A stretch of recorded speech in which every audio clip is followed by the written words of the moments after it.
Oh my God, We're we're late. late. Panic. This episode is going to be just me talking constantly. Sounds good to me. Yes. The sound of your soothing voice. I need Ben. Ben, you should host these with your radio voice. You got a good You radio have a good voice. radio voice. Okay, I'll take it. Yeah. Yep. Welcome to Watercolors Aquarium. Welcome to the water. We're gonna just start doing pure ASMR. We need to get the. Yeah. Calder has the NPR voice. We need to get the expensive NPR mics because they're like, you know the one. Yeah.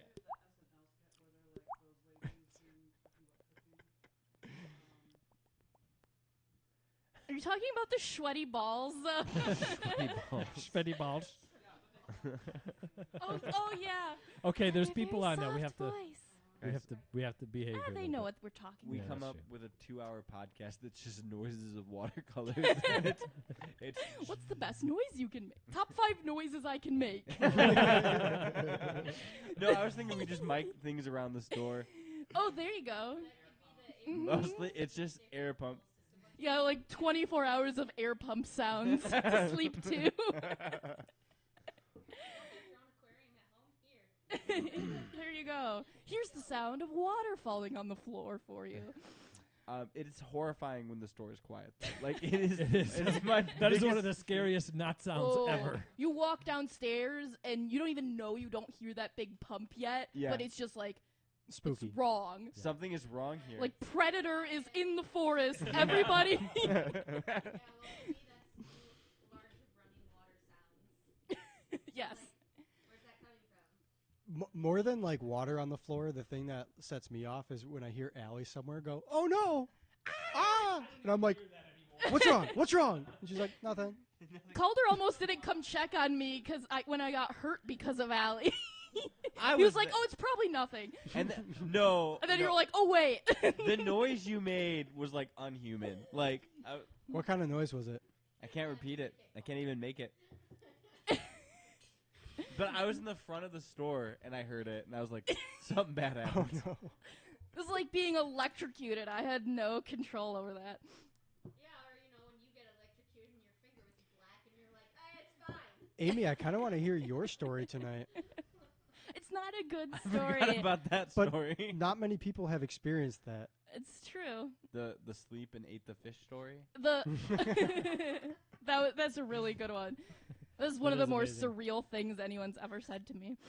Nick did have an army shirt on moments ago, He but did. he decided it was too hot. It was too Lame. hot. And Calder is dressed as an aquarium service technician. Yep. Uh-huh. I And Amy, what about you? watercolors employee. Yeah. Fun fact. Dressed like somebody who is doing water changes all day. Fun fact. I wear this costume every week, but I am not a service tech. What are you? Why are you here anyways? I don't know. I just loiter. We feel too bad kicking him out. He's got nowhere to go. I got nowhere to go. I sleep in the tub with Rufus.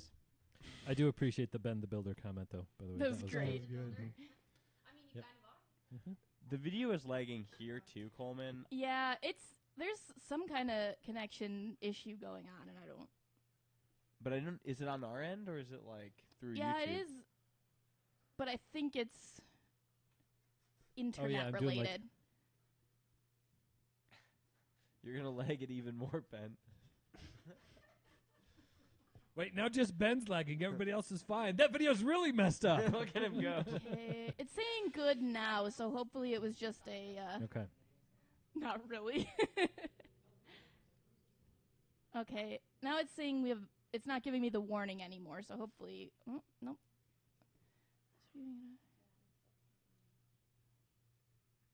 But the audio is fine at least, so I do not know. It should smooth out. Yeah, it's kind of coming back and forth. Just nobody move. That's annoying to watch, though. Just don't move. Yeah. Right. We'll just stay perfectly Hold still. Still. This would be a fun time for people to grab screen grabs. I of will us. completely hide my lips with the microphone, so you won't know if I'm moving or not. You'll never know. Try to do the same thing, Ben. Yes, don't move. I picked the worst position to start. Try Nick's not to move. moving. Ben, we Next. forgot to do the shark thing today. Oh, we'll have to do that tomorrow. What shark thing? A shark thing. Just a shark thing. Are we finally getting the dogfish? Yes. Sick. We have 6 of them on the way. Yes. Yeah. We are? Why was that not informed? We're getting 6 dogfish, Allie. We're setting up a cold water reef tank that you have to maintain. Sorry, Allie. Give me my lump suckers. This is the only podcast you can say that without getting These are real fish. All right, guys. I got to text out to tech support, but other than that, I don't know if there's anything we can do about the lag. I think it's related to our local internet, so hopefully it perks up. But as long as you can hear us, then we're all here, I guess. I love that we officially have tech support. Yeah. Tech support is my husband. He just sits at home every Tuesday, staring at his phone, waiting for the tech support. But he's not just a guy. He is a tech Pretty much. professional. He is a tech professional. Mhm. I bug him like once a week, probably. That's all right. That's fair. He does get paid for it, so it's fine. That's Yeah. why I don't feel bad. You shouldn't. Mannequin challenge. Are you ready? Go. Are you guys too old for that? I actually did it once, Mm-mm. like Wow. for work. Where were you working? County seat, the jean store in Woodland Mall. Its big competitor was the Buckle. So I have no idea what any of these places are. is the Buckle No, still exist? Buckle still exists. I I mean, when is the last time you bought new clothes at a store? Would you have any idea? I shop at Goodwill. Yeah, me too. Cheers, everybody. I shop at Goodwill, yeah. This that is was- more of the fantastic bourbon from David. Oh, wait, hold on. Shout out David. Yeah, we're doing some bourbon here. So cheers. Clink. Clink. Clink. Clink. Clink. Clink. It's so good. Much What do you better guys with the think? ice. You think better with ice? So I forgot to tell you guys because you guys dipped into this last week, but he said, I'm a big bourbon guy. This is my favorite bourbon, and I won't drink this without ice. It's too stiff. And I didn't tell you guys that, so you guys just suffered. Yeah, that is better. I didn't feel like I was suffering, but it did burn a little bit. A good way, yeah. I took a couple sips and then went to go talk a couple times, and I could not talk. Just breathing fire instead. Yeah. That's your first bourbon, right? Yeah. Pretty much, yeah. Oh, Yeah, wow. basically. Baby boy. I know.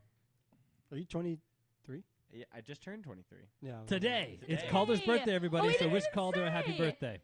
Cheers to that, Calder. Yes, Yay. it really is.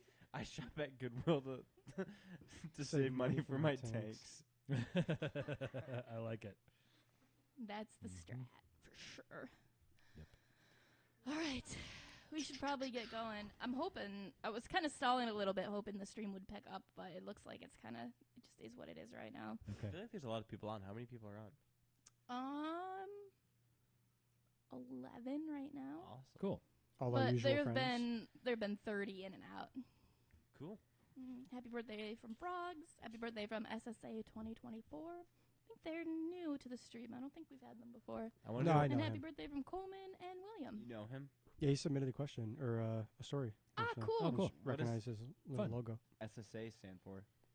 I think it's like 6 swords aquatics. He's got some Oh, type of okay, cool. aquatics Oh, cool. page. Fun. Fun. Looks like him. I love everybody's different names for all their different little aquatic ventures. Mm-hmm. Yep. It's always fun. Mm-hmm. Is it go time? I think it's go time. I think so. I think so. Am I hearing extra tank noise? No? No. Oh, I bet it's just because of The angle of your Oh, it's headphone. the angle of my headphones. Everything sounds weird. There is like audible tank noise in the recording. I'm okay with that. You're okay with a little I mean, trickle? it is a fish tank. They, It does. They Yeah, got to know pop. we're here.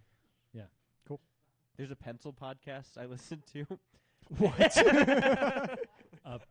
Calder! We should bring back. You just Make bowling. it realized- up now. You just realized you said that out loud, huh? Yeah. But they make sure that there's audible pencil noise in the podcast. We should bring back bullying. Oh. It's going to be one of those episodes. Welcome to the latest Watercolors Aquarium Gallery podcast, brought to you from the Aquarium Rush Studios in downtown Grand Rapids, Michigan. My name is Ben. I'm Amy. And I'm Calder. And once again, appearing in his usual spot, we have Nick as our host tonight. Hey, you're gonna hear a lot from me tonight, I think. This is our Halloween episode. That's why I'm dressed like one of the village people, or a foreman, or just Ben your the average- Builder. Ben the Builder. Builder. There we go. There we go. Nick also got the memo. Believe it or not, he's not just wearing a black T-shirt. He does have some fatigues on. True. And we have Calder dressed as an aquarium service technician. Yep. And Amy dressed as a watercolors employee. Mm-hmm. Mm-hmm. We're not lame. We would have brought costumes. Ben forgot to tell us. I did. Well, We could have even coordinated with the. I know. I actually think I did say it towards the end of the episode last week, but we were all, Maybe. Yep. Potentially. you know, Yeah, we shouldn't say things at the end of right. episodes. We were a little distracted. Mm-hmm. So We are having some issues with the stream right now. The video has been choppy, and a couple of people have reported it. We're looking into it. Seems like the audio is holding up, but if anything changes, guys, just let us know, and we'll pause and do something different. But we're gonna see if we can figure it out. But I think we might just be limited by internet connection tonight, unfortunately. they've been doing a lot of internet work in this area, and I think that's what's going on. Oh, So. yeah. Lovely. We've had a bunch of big outages lately. Even it's been weird.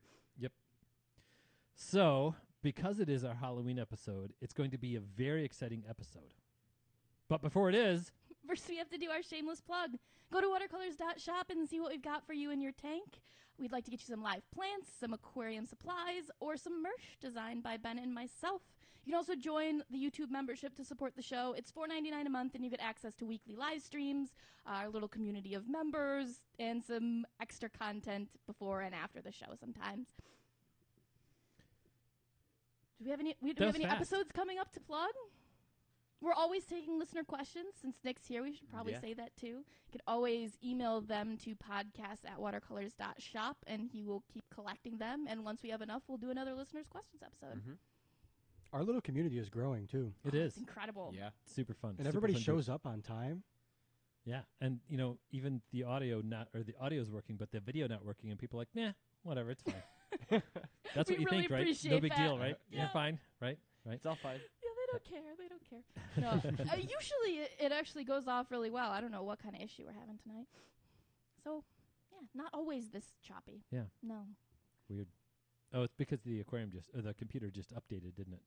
I don't know. Yeah, we can blame Windows. I think Yeah. that's fair. I think we do. Windows always deserves some Yeah, blame. I think we do. Yep. So this is going to be all about aquarium horror stories, and I know we've gathered quite the collection of stories. Some of them are actually quite scary. Truly, and we have some from some friends that submitted, and some regulars here at the store. Yeah, some are kind of spooky. Kind of give you the shudders. Mm-hmm. I don't know, some injury related ones that the studio audience might not appreciate. Some of these that required some actual severe medical attention. Mm-hmm. So I think it's going to be an interesting episode.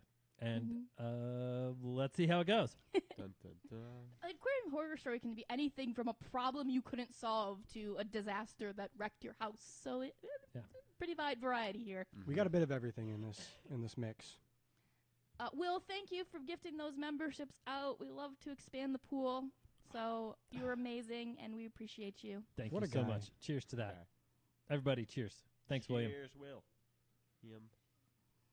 Ian. Yum. All right, if everybody's ready, I will kick us off with a story from one of our regulars here in the store, Eric. Let's do it. I'm psyched. Yeah. Cool.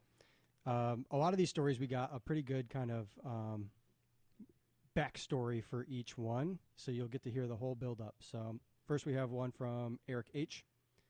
He says, I've got 2 aquarium horror stories. So not one, he's got 2. Okay. I lied. None of them are mysteries anymore. I know exactly what happened. So I've been in the hobby since the mid-2000s. My first tank was a 20-gallon from a big box store. I bought all of my fish, and at the time I still had my favorite fish, a blood parrot cichlid named Boris. And he wants to Boris, know, Perfect. That's a great name. Mhm. he does want to know what our issue is with blood parrots. Can you clarify? I don't like hybrids, and I don't like and it's just personal. It's only personal taste, and nothing against people that appreciate those fish. I'm glad you do. I just think that they look kind of silly, and they're a hybrid. I think So. a lot of them really struggle to live. It's a short-bodied, deformed mouth red devil. I don't know. Yep. I feel like if you don't like balloon mollies, they kind of fall in the same category for me. Just kind of creeps me out that, like, we bred something to smile at us. Like I don't know. I don't actually think that was the like- intention. But it's like that's why everybody likes it is like the cute smiley face, which is like a deformed mouth that can barely eat. The thing I always heard that they were bred for was for like flower horn conditioning partners, and not initially like their own fish. Really? Yeah. That's an interesting thought. Well, because it's a fish that's incapable of hurting the flower horn, but provides like enrichment to it, like a male flower horn, essentially. Okay. Which and is it's a big, tough fish, so it's a hard big to get tough, yeah, hard to get hurt. which is Okay. really sad for me. But Yeah.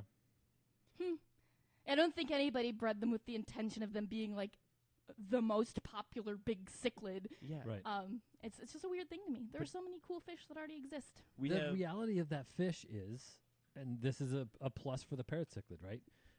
If you have like we have some tanks in some retirement communities, and they don't want goldfish. They want big, colorful fish that the residents can easily see. They actually work really well under those conditions, and the people living in those places need something, and it fits that well. A big, You can do colorful, a group the way you peaceful can't fish. with red devils too. Yeah, I don't know. Well, this particular fish is a good example of that because Boris was actually a she, but Okay. she had a great personality and she actually let Eric pet her. Yeah. Aw. they tend So- to be good pets. Yeah, They I was do. in there They do. with those our parrots today. I was doing water changes. We got some rescues that we 6 have. of them. And they're very strange because they don't move. So, like, I accidentally picked them up with my hands several times when I couldn't see them in the tank. And they were just, like, laying there. Like, what? What are you It's doing? very strange. They are little puppy dogs. So Eric has Boris in a 20-gallon tall at this time. Okay. One day his friend says, "I've got a 100-gallon tank on my porch if you want it." He says yes. He drives over and grabs it. He knows none of the history behind it. He didn't test it, leak test it. He just got no. home, filled it up, and set it up on cinder blocks. Oh no. So he says, Oh, no. buying the used tank is strike one, cinder blocks is strike two. Yeah. Do it. Get out. So about a year later, he said he saw a small leak on the corner. He decided Okay. to patch it, having absolutely no idea what he was doing. Oh, no. He drained it, took it outside, put some silicone over the leak, and he says he calls that strike three. No. He set it up again on cinder blocks in a new spot, and a few hours later, he laid down to take a nap. And he awakes to hear a pop. And he looks up and he says, "Wonder what that was." He walks over, and he said he's from the side of the tank, and he sees that the top brace in the middle of the aquarium has separated. Oh, Oh, wow. He said the front glass is bowing out, the silicone stretched a good 3 inches, which is a crazy visual. And then right before his eyes, poof, the entire front panel blows off the tank. Oh, 125 gallons of water hit the floor instantly. Oh my gosh. Poor Boris. See, if this is a horror story, it's like that scene out of The Shining. Yeah, Yeah. for sure. Oh my gosh. He admits that the stocking in the tank was embarrassing. A green terror, a blood parrot, and he thinks a rock bass in a school of monos. Awesome. Wow. He said, when it happens, I just stood there, frozen, screaming nonsense while my wife jumped into action. She saved every fish. She was the one scooping them up, moving fast, while he said he was still sitting there processing what happened. Wow. What a Once- legend. Once she had collected all the fish, he made sure they ended up in safe spots, but the immediate rescue was all on her. Thankfully, I had multi-tank syndrome and had plenty of tanks to put the fish in. Between the two of us, we managed to get all the fish to safety. All of them lived for quite a while except for the monos, and I know that I didn't have the right setup for them to begin with. Right. We were on the ground floor, thankfully, but it still destroyed the carpet and basically triggered an apartment remodel. Oh, no, this is an apartment. All the fish survived for several more years, but then he slowly wound down and got out of the hobby for about a decade. What brought him back was the dream of doing saltwater, and he credits us as a store Ah, and as a podcast for getting him involved again. He's even joined the local aquarium club. I love it. That one's brutal. When he told me that story in person, his wife was here, and she said, the flood of water. Wait, they're still married? Yeah. She said the flood of water coming out of the tank, you could have surfed it. There was like Oh, yeah. a visible wave. Wow. Oh, man. Sheesh. Wow. I think I've heard this story from Eric like 3 times. It's a good 'Kay. story. Yeah. And one of the times was not from Eric. It was actually from his wife. She tells it better. She does. Wow. First of all, Eric's wife, Eric, good job, man. Yeah. You picked a good one. You picked a good one. Way to wow. lock that down. Yeah. I don't know that I've ever seen a tank completely blow. I mean, In- I've certainly never watched it. Yeah. That's just crazy. Yeah. I've definitely, I've come back and found tanks empty that weren't empty before. Nothing in the 125 gallon range. I've definitely seen tanks leak and lose, 100 plus gallon tanks lose 20 or 30 gallons. But I've never seen that complete blow. Yeah, like I've seen a big crack or something. Yeah. But Wow. that's some serious pressure right there. You created a perfect storm somehow. There is kind of an internet resurgence of people who have had tank blowouts with a particular brand of rimless tank. Really? Uh-huh. Which brand? Blue Ocean. Blue Ocean. I've never heard of Okay. that. I was also talking about a different brand too. Oh, okay. really? Well, then I made that up. Oh, Yeah. I don't remember It's anything. it's we've had them in the store. really? We had one blowout in the store. Nick was jokingly naming a brand that doesn't exist. Oh. That it's Was I right though? Yeah, no, See, you I were. was right. Yeah. It just went over your head. Yeah. Oh, yeah, it went right over my head, too. Yeah, I was like, I was not Well, talking about everybody that one. knows now, probably. Right. I don't know. Have they heard that story? Probably not. I don't think it's an issue with the construction of the tank, by the way. I think it's an issue with the construction of the stand, and then setting up the tank and making sure it stays level is kind of a tricky task. Yeah. I'm curious if how many of those tanks blew out for the same reason ours did, and it was completely our fault that it blew Yeah. out. It's a Right. popular brand for large rimless tanks. The larger the tank, the more dramatic that blowout is. Mhm. So I don't know if they're at fault or if it's just you happen to be one of the bigger names. More people Yeah. have your tanks. It's possible. Leveling matters so much more with the tank without a frame. I definitely think it is definitely like the people who set the tanks up fault that they fail. But I also think the company could do a better job re-engineering their stands to actually be easier to set level. I think that's true. I think that's a fault that they can take. But I don't think Right. I think though if you set their stand up exactly how they want it to be set up on a level surface and you put the tank will live there for decades. It should be forever. The reality of tank construction is it's basic, it's simple, and it works. If something fails, it's probably not the construction of the tank itself. The 125 gallon tank of Eric's that failed, I have seen many stands made out of cinder blocks, and if you do it right, it can be fine for decades. I think it was twofold. Yeah. It was a used old tank, probably sitting on the porch dry for who knows how long, and it wasn't leveled. I think even then, a brand new, perfectly sealed tank Unlevel. Yeah. and it's disaster. not unlevel. So my suspicion is what would happen with the 4 piles of cinder blocks, right, one holding up each corner, which is, that's all the support they really need. I don't recommend doing that. I always recommend a manufactured stand, certified by an Aquarium company, or built by a professional. Anyway, Also, there's my little disclaimer. That does not apply to rimless tanks. Right. Yes, this is for framed tanks. Absolutely. Thank you for that other disclosure right there. This warning is endorsed by Ben the Builder. Who is a fictional character and does not exist. Cannot offer legal advice. So if any one of those 4 stacks are not exactly level, true, and plumb, that's when you can get a problem. Where one corner is lifted or dropped slightly, and you get that twist. And that twist is where it really that's the problem right there.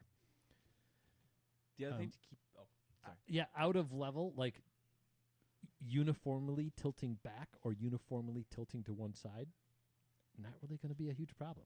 It's the twist. Also, your floor could change over time, especially with a really big tank like this. Yeah, that's true too. So it might have been level when you set it up, but a month or so later, it might be worth checking when you set up a new Level, tank. true, and plumb. Yep, level, true, and plumb. Wow. All right, we got a lot of stories to get Okay. through. We got one more from Eric, and All then right. we'll move on. So he says Is it as good? he said it's shorter but brutal. All right, we can take it. It's less dramatic, definitely. Fine, skip it. He said his main setup now is a saltwater system. The display is upstairs, Excellent. about 40 gallons. The sump is in the basement office, Fun. about 55 gallons. He said he spends more time watching the sump than the display. Awesome. awesome. In the sump, he has a couple of fish, a butter hamlet, and a chalk bass.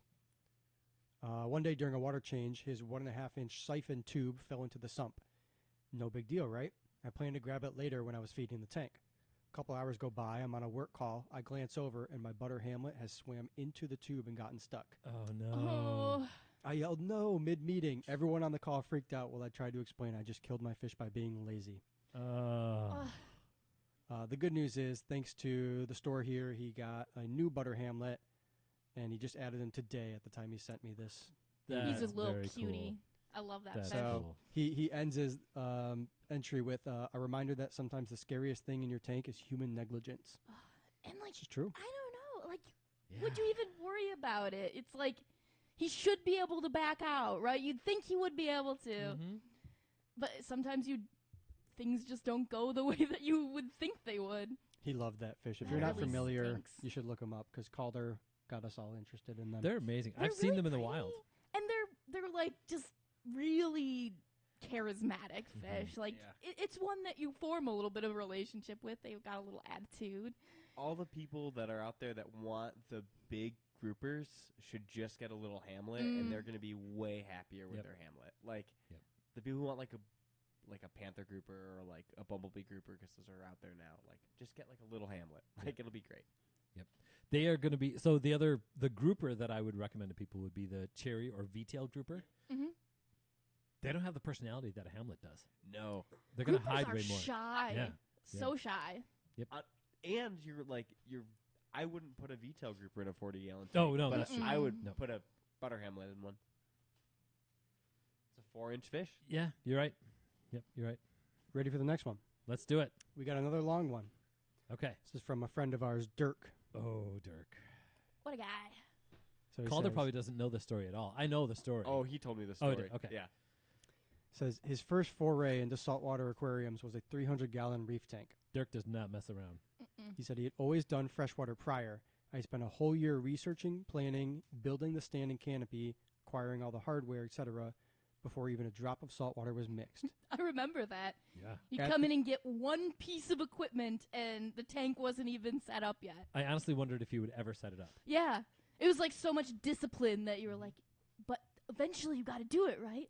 No, he had a plan. I respect it. I do. Mhm. At the time of the story, his tank had been set up for 4 or 5 years. It was a mixed reef heavy with SPS. I had large colonies all over the tank. I had lots of nice fish, was wrasses, gorgeous. tangs, dwarf angels, and more. Tank was a peninsula style, set up in the living room, and was up against the open stairs, lengthwise with the railing that led to the basement, if you can picture that. Mhm. So the Mhm. back of the tank was against the railing open leading down to the basement on the Invisible stairwell. 3 sides, because peninsula. Yeah. Yeah. So in 2020, almost 5 years to the day of when he submitted this story, he was doing regular maintenance and cleaning of the tank. It was a fall Sunday. He had football on the background of the TV. I was just wrapping up my cleaning and wanted to wipe down the backside of the tank. There was a 1.5 to 2 inch ledge along the top of the stairs that I would walk out on to wipe the back of the tank down. That's not That's a lot a of narrow ledge. I had done this hundreds of times and thought nothing of it. I was down to my last 2 or 3 swipes with a towel when I went to take a step and the ledge was not there. I had a sense of instant regret and panic flashed, thinking this is going to hurt. In that instance, I thought to myself, what's the best way I should fall? As I quickly descended down 10 feet onto the steps and then to tumble down 6 or 7 more stairs to the basement floor. Next thing I knew, I was coming to, lying on the floor. I was dizzy and my shoulder hurt. My wife was asking me if I was okay. I was not okay. 911 was called because I needed to go to the hospital. I was in no state to walk back up the stairs, so the fire department had to strap me into a device and carry me up to put me on the stretcher outside. At this point, my shoulder was screaming, and in the ambulance, they started to IV painkillers. Wow. Oh, he's lucky to be alive. Yeah. The damage was a fractured skull, dislocated shoulder, torn labrum, broken clavicle, severe concussion, and rug burns on my entire face from the stairs. Oh, But the fun does not end there. 2 weeks Oh. from the incident, I had to go back to the ER. Something wasn't right. I started to feel worse. I'd started to cough. Turns out I'd developed a pulmonary embolism Oh, from the God. accident and subsequent immobility. Wow. I was given strong antibiotics and blood thinners. 2 weeks later, he's starting to feel like himself again. During the past month, nothing had been done with the aquarium outside of feeding the fish. He could no longer see into the tank, and at that point, he makes the call to take it down and calls Ben and the team here to dismantle the tank. Said it was very bittersweet seeing the tank being torn down. Right. Well, what are you gonna do? Ultimately, he had to have surgery on the shoulder for the torn labrum and other cleanup, as he calls it, for a year later. This nightmare is a gift that keeps on giving. He said, it probably shortened my life in some way, but I'm fortunate to be alive and to not be a quadriplegic. I have aches and pains to this day. I miss my aquarium, but not in the form it existed. Every time I walk into watercolors, I'm reminded of my old system. Said he actually set up a bigger and better system this time, and it is not on the stairs. You know, some of you can see this online. You get reminded that you do those tasks that are just those tasks, those everyday tasks that you're used to, that you know are a little bit risky, but then you start to feel good at them, and then you become complacent. And that's exactly what I just did to my finger yesterday. A tool that I use all the time. What? I was just saying that's exactly what I did to my hand 2 weeks ago. Exactly, yes. Yeah. Days since accident, 0. No, one. One. Yes, it was yesterday. Come Nobody on. got injured today, right, guys? We're all good? No, I've all never good. No once injuries? been injured at watercolors. Yeah. I don't know how people wear these all day. I already have a You headache gotta- from this. It's so warm in here, too. Ben, do you remember, I'm sure you do, when this whole incident went down? Oh, yeah. It's only within, I think, the last year or so that Dirk has been coming into the shop and setting up his brand new tank, and it's Yes. huge and impressive. Yes. Yeah, he started coming back Yes. in, I think, a year or two ago Okay. with his daughter for her freshwater tank. Yep. And that was sort Yeah. of like, oh, it's so great to see you again. And now the system that he's setting up. He loves the hobby. You never leave. These are the ones that always just like break my heart. It's like when it was going well, when somebody was having fun and they just can't keep doing it. Like physically can't keep doing it for some reason. Right. It's just, Right.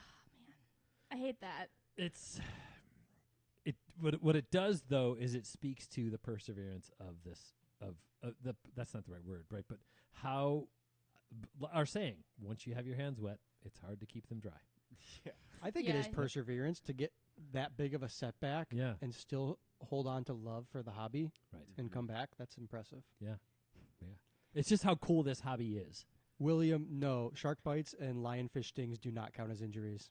They're just little love taps. Yep. He was just showing me how much he loved me. Just affection. It doesn't count if it almost doesn't count if it's your own fault. Yeah. I mean, but all of it is, it was Dirk's own fault. Yeah. Right? Sucks, man. It's hard to imagine like him out on that ledge. But we do the same thing. You're on tiptoes on top of a ladder when you shouldn't be, or whatever. Yikes. Ouch.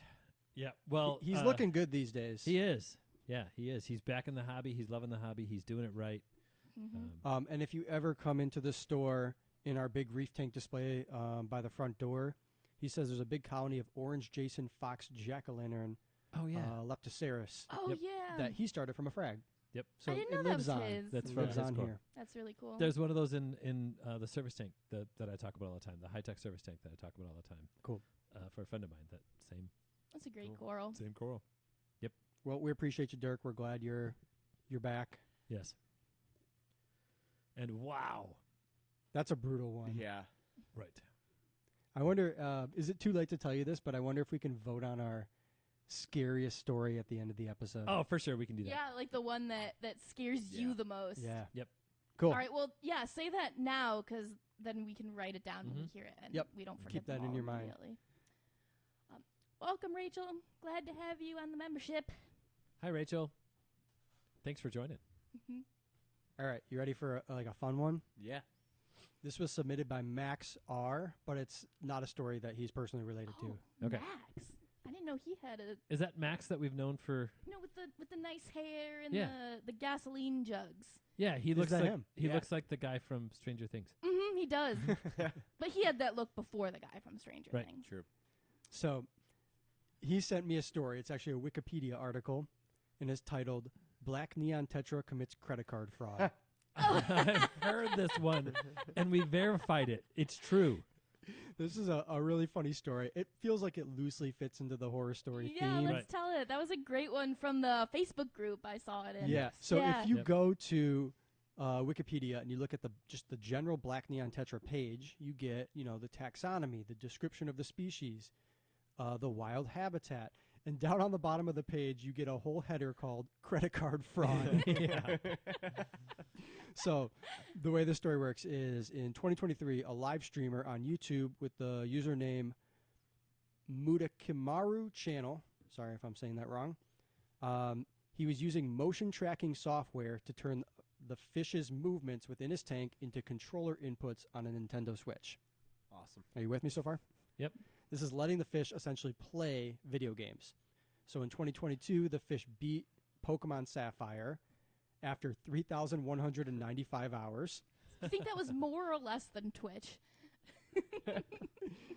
And in 2023, while letting the fish play Pokemon Violet, the game crashed after 1,144 hours, giving the fish free access to the main menu. They entered inputs that opened Nintendo's online eShop and added 500 yen to the owner's account and exposed his credit card details on the live stream. The user on the channel later requested a refund for the 500 yen from Nintendo. That's crazy. That's hilarious. Wonder if he got it. You never know with Nintendo. They were like, they were your fish. That's so funny. I mean, do parents get the return if their kids buy something? Probably not. I don't know. Depends I on the credit card company. Who's Sometimes smarter, it does. your kids or Black Neon Tetris? It's a good question. It's a new game show. We're Depends. starting. Depends. There is something to keep an eye on your kids. I'm going back and forth as I think this one through. That a neon that a fish could push the right buttons. You're right. That's no. He did not deserve his money back. Do not Sorry, give buddy. your fish access to the internet. Nope. Nope. Should have had parental controls. It'd for be your fun fish. to see what it would be like if we gave fish access to the internet and see where they end up. It reminds me of the old like the old classic videos of like the fish cart where they could swim around in a little cart that moves. Do you Oh, remember yeah. those? Have you guys seen the video of the guy that has the shrimp that cooks rice? No. Have you seen the video of the guy who has goldfish and he uses a similar technology to let them bet on the stock market? Yeah. I have heard of that one. The guy uses the same technology, but it's like one neocaridina shrimp, and it moves around. It like stirs the fried rice. That's pretty good. Just in case y'all are wondering if you gave up on the video, it does seem to be working properly now. So if you Oh, just good. had to look away because it was too annoying, which I would have, it's good. You can see us. We're happy. We're smiling, and we're in real time. Everybody, stay still for just a minute. Are we happy? I'm just kidding. You thought it was actually the video messing up, didn't you? I know you did.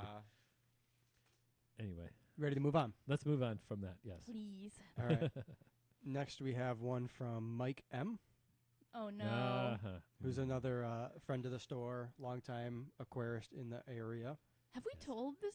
We've mentioned this on the We've podcast. mentioned it, yes, but it's time to To give out like the details. the details. Well, from his own words, I think that's the best way to do it. Yeah, this Yeah. is a story I was familiar with, and hearing the details made me shudder. yes. So, in March of 2019, Mike was cutting some of his corals with a wet bandsaw. He As was, one does. As one does. He was wearing vented goggles for protection. Mm-hmm. Approximately 4 hours later, he noticed he had a runny nose, watering eyes, and nausea. 2 hours further, he had extreme pain. He waited until the next morning, but then went to the eye doctor. The eye doctor couldn't figure it out, passed him off to a cornea specialist. 3 weeks of deliberation to determine he was suffering from the effects of paleotoxin. Paleotoxin? Paleotoxin. Polytoxin. Paleotoxin. Mike had to have his eyelids sewn shut for 6 weeks in an attempt to heal his eyes. Ultimately, his right eye healed to 20/20 vision with corrective lenses. The left eye healed and has been stable. However, it has about 20/80 blurry vision and is constant pain. This is even 6 years since the incident. 6 years. Yep. So I know some of the details about. They know now exactly how it happened and why it happened. Okay, tell Right. us all about palytoxin Yes. and how that affects people. Palytoxin is a neurotoxin, and it is something to be very, very respectful of. And I've always been pretty respectful of it, but I still was comfortable fragging pallies. Now, since Mike's incident, we do not frag pallies here at the store at all. Palytoxin is a water-soluble toxin. In other words, what that means is if you get it on you and you wash your hands, the toxin is gone. It's fine. It's not going to do anything. The joke around here is if you touch a pally, don't lick your fingers, touch your eyes, or pick your nose until after you've washed your hands, right? And I say that kind of in a comedic way just because it's memorable because Ben said pick your nose, right? But it makes you remember that just to be conscious and respectful of that toxin. What happened with Mike was he cut the coral on his bandsaw and then set one of the pieces on the shelf next to his saw for a little while he was cutting the next piece. What pallies do is they spray it. They spray that toxin, and that's how it gets near them, and that's how it coats the coral, and that's how it deters predators. But it's kind Right. of like an aerosol When it's out of the water, when it's out of the water. it ends up, picture an aerosol can going one little push and puts the mist into the air. My understanding is the toxin itself is just in every tissue in the coral, Mm-hmm. and then it aerosolizes because the coral is out of the water and needs to like quickly lose a bunch of water to remain stable, and that forces it out. Interesting. You can Yeah. see it. I mean, we're saying don't do this, but if you Right. pull pallies out of the water, you'll see them squirt water. Really? Right? It's probably a kind of a similar If you mechanism pull to that. any coral out of Yeah. the water, it needs to get rid of water because Yeah. if it stays Right. full of water, those fragile cells, It's just too heavy. it's too heavy. Yeah. Yep. yeah. Interesting. It's just Yeah. really notable with those because they have such distinctive mouths that you Yeah. get like a. Really? And it's Yeah. surely not an adaptive strategy because there's no reason for a coral to be out of water, I guess, except Right. maybe coastal. I Stuff think in it's just tidal physics. zones. is it. It's There just are pallies in intertidal zones, but I don't think they get. it's not an intentional evolutionary strategy. No. Well, there's no intentional evolutionary strategies. It's just a reactive evolutionary It's not an strategy. intentional thing the coral does. Would you say It's that's correct, important to Calder? remember that evolution does not have a plan; it just happens. Thank you. That's Yeah, the distinction he's that's- making. Yep, that's Yeah. I guess that's a good way to say it. So anyway, this ended up in the air as little teeny droplets, as if you would take a Lysol disinfectant spray and spray it into the air. If you smell it, you are taking in those droplets, right? That is exactly what you have when you're smelling those. And so those got into the vents of his goggles, or he thinks possibly it ended up on his apron. Mhm. And when he pulled his apron off over his head, that it brushed up against his eye. But more likely it came in through the vents of his goggles, and it came in the side that had the most damage and filled his goggles up, and it took that long. He was at his corneal specialist, happened to be at a conference, and they were discussing his case, and they didn't know what was happening. And one of the people on the conference happened to also be a aquatic biologist person. Cool. What are the odds? Yes, and said to Mike's corneal person, and I have this messed up, but it's close enough. Hey, does this guy by any chance have a saltwater aquarium? Wow. Because it happened a bit after. It wasn't an instant reaction to the toxin. It took a little while before it happened, so you didn't necessarily associate it with fragging that coral. Well, And he everyone took- says if you get the palytoxin, you taste pennies. That's the first sign. Then you're, Right. But he had such a unique situation going on that it was delayed. It Yeah. was weird symptoms. And he was aware of the risk and he took precautions. Yeah. That's Well, scary. that's the part that really freaks me out is that he took more precautions than anyone I know takes. Exactly. He Right. wore a smock. He wore eye protection. And how many, I don't know if you know this or if you can guess, but how many cases of palytoxin poisoning 8 exist? Yeah. in the world. 8. There's one really famous one where guy almost killed his entire family by boiling live rock to That's kill Pally. right. See, I always Yeah. thought he did kill his entire family. No. Did they survive? I, They I thought the survived. dog died. Yeah, The I dog thought they died? all died Oh, and the yeah. dog. Cow. No, the dog was left behind, but the family got pulled out and like they used dialysis to like Wow. yeah. They got lucky. Somebody noticed. That's a story where someone boiled rocks with Pallies on it, right? Wow. Which So- is crazy. Don't boil rocks. Yeah, here's Don't the boil the rocks. safety when it comes to Pallies. If you're doing anything with a Pally, keep it underwater. Yep. Right? And it's not a problem if you do that. Mhm. You will be just fine. If you have an open wound, don't put your hands in the water where there's Pallies. Don't put your hands in a saltwater tank containing a bunch of corals because there's all kinds of crazy things that can happen if you have an open wound. Probably shouldn't put it in dirty aquarium water much if you can avoid Yeah. it. Mycobacterium is kind of scary. It is. Mhm. But if you have an open wound and you grab a Pally, that is a channel for the paleotoxin to get into your bloodstream, and that can cause lots of problems. The paleotoxin cannot penetrate your skin. So if you have it on your skin, you can't have a problem if it's just on your skin unless you lick your fingers, touch your eyes, or pick your nose, because then or touch an open wound, right? Then it can actually cross that barrier and cause the kind of problems that Mike had or worse. It is a neurotoxin. Keeping it underwater also kind of ensures that it always stays really diluted Yeah. because it just dissolves and floats away in the water in your Fast. aquarium. So Yeah. Fast. I mean, we still have Pallies. We still sell them. Yep. We have a new respect and we treat them differently. and I mean there are safe ways to propagate Pallies without cutting them. Like just Mhm. put a small rock next to your colony, they'll jump on that rock, put a frag plug next to your colony, they'll disconnect and you just pick it up and you've got more Pallies. Yeah. I, under no circumstances, recommend cutting a rock with Pallies on it on a bandsaw.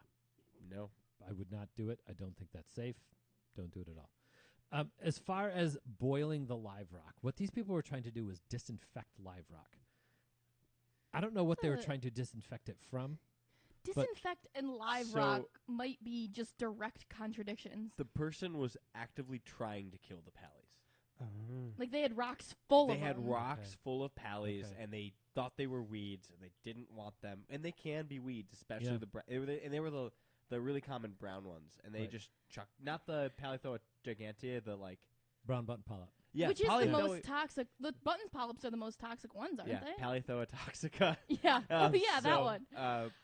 Well, I wonder if they just misunderstood cooking live rock. I just That could be. Because honestly cooking live rock, to me, means you put it in the dark in a container for a couple months to kill everything that's on it. Mm-hmm. And then you change the water and let them sit for a while to get all the nasty gunk off of them. Right? That would be the way if you had rocks full of Pallies, if you wanted to kill them off, that would be That's the way to do it. safer, Yeah. right? That's fine. That's the way to do it. my understanding it was just a novice hobbyist that didn't Mhm. know what they were doing, didn't even know Palithoxin was a thing, and Right. because there's a lot of people like internet is readily available, but there's a shocking number of people that will not Google something to try to find a Yeah. solution. They're like, oh yeah, I'm just gonna boil it, it'll be fine, and they just don't think about it. Well, not to mention if they didn't poison the air, they could have just made a bomb instead. Yeah. Boiling rocks is not safe. No, so yeah, I you kind of get why somebody would do that, but that's also why like whenever I sell a zoanthid, parazoanthus, palithoa, I'm like, hey, don't be afraid of keeping this coral, but have a healthy respect. But this is a thing, and if you buy a zoanthid, palithoa, parazoanthus at Watercolors, I will not let you leave the store without you knowing that information. Right. Yeah, I'm Even going to tell you even if you already know. Yeah, even if you're a guy like Dirk, I've told you. Like, If something happens, then it's my fault. That's the way I see it. yeah. Are Yeah. are there other corals that have that toxin in it besides Pallies? Nothing. Zoas, if you don't know that they're similar, but it's a lot lighter. Yeah, zoanthids, most of them, my understanding, like Zoanthus pachellis and stuff like that, they don't actually have the compound. Right. They're actually not super closely related to Palithoas. They're in the same order of coral or family of order of corals, but different families. But there's other toxic compounds your corals have on them. Like they've evolved to deter things, vertebrates that eat them. So Everything Yeah. wants to eat them. They need something yeah. for that. We were Chemical defense is their best defense. yeah, we were talking in one of the last episodes we recorded on corallomorphs. Like, Yeah. green hairy mushrooms have toxins. Like, Right. like it is like, so wear gloves when you're fragging coral or frag coral in a safer Well, way. and even just some of the cyanobacteria Yeah. can cause some pretty nasty reactions. I have had a reaction from cyanobacteria. Dinoflagellates, they'll kill you. Like, I respect your tank. Like, Dinoflagellates will kill me. there's dinos that will kill you. Yeah. It feels I've like never a s- casual comment to drop. I mean, I mean, if you expose yourself to them in a similar way that you would to paleotoxin, right? I will say I've never heard of Really? anybody. Yeah, Like if you drank it or put it in your body. But if you're saying similar to Pallies, I don't think it's if you as- had dino in a bucket, like you had removed and scrubbed a bunch of dino, is that a risk? So Because I- everybody's tank has dino in it at some point. Mm-hmm. I would say it's not something to be. If you have a tank and you have a bunch of dinoflagellates and all of your fish are dead, don't touch your tank. If your fish are alive and moving around, you're fine. But for dinoflagellates at least. But there are toxic dinoflagellates. They'll kill your tank before they kill you. So Toxic cyanobacteria. yeah, Paleotoxin does impact fish too. Remember our old coal tang? Coal tank predates me. yeah. So Yeah. We had our coal tang go after some of those. It was the green pallies, so I think that's toxico, right? yeah, it's salad. Mhm. Or it's the Hawaiian one. I forgot. And his name. his lips swelled up like he got injections. They were so puffy. It was Well- it was our Botox tang. He was a special tang. He specifically would go after pest anemones after I zapped him with Aptasia X. He was an odd duck. Yeah. Well, paleotoxin is one of those aquarium horror stories that are real. I think there are a lot Yeah. that people really go wild on. Safe ways to deal with pallies in your aquarium is Aptasia X. I think that works Yeah. really well. Yeah. It just kills them. Yeah, you just treat keep them it like any other pest. Underwater. Yeah. As far as like horror stories go or horror movies, the concept of having your eyelids sewn shut Oh yeah. is up there with Oh, one of yeah. the most like Oh yeah. That Ooh. is pretty up there with uncomfortable things. horrifying things. I tried to Yeah. block that out. experience. Yep. And Mike still Yike. keeps saltwater tanks? No. No, No Mike he's actually done. he doesn't like to walk back into our saltwater section. Aw. He used to be a scuba diver. He won't scuba dive. He won't Man. snorkel. I mean, He it's is an avid freshwater fish keeper, but he is done with saltwater. the I don't level knock of 'em. Yeah. agony and misery that caused him. You could never it Right. changed his life. As a Permanently. guy who works around saltwater tanks every day for years, that does give you a new kind of reference point for the things that we handle every day. Yep. Come with risk. They do. Hmm. The most important takeaway from this. Okay, number 1 and number 2. Number 1, be careful around pallies. Number 2, there are 7.8 billion people in this world, and only 8 of them have ever been diagnosed with paleotoxin. Right? True. 8 of them. So this is you have a high. More people have been bitten by sharks in aquariums than paleotoxin, right? More people have died from toasters. I But think it's probable that more people have gotten serious mycobacteria infections and stuff. but Yeah. you Like know, that's the spooky thing that really spooks me. you often hear the statistic of like you're more likely to be killed by a vending machine than get bitten by a shark, but that doesn't take it into account that you might be somebody who visits the beach every day. Right? Okay, So you're if- more likely to win the lotto 4 times in a row than you are to be hit by paleotoxin. I think your odds are actually much. Do you understand the bias though in that statement?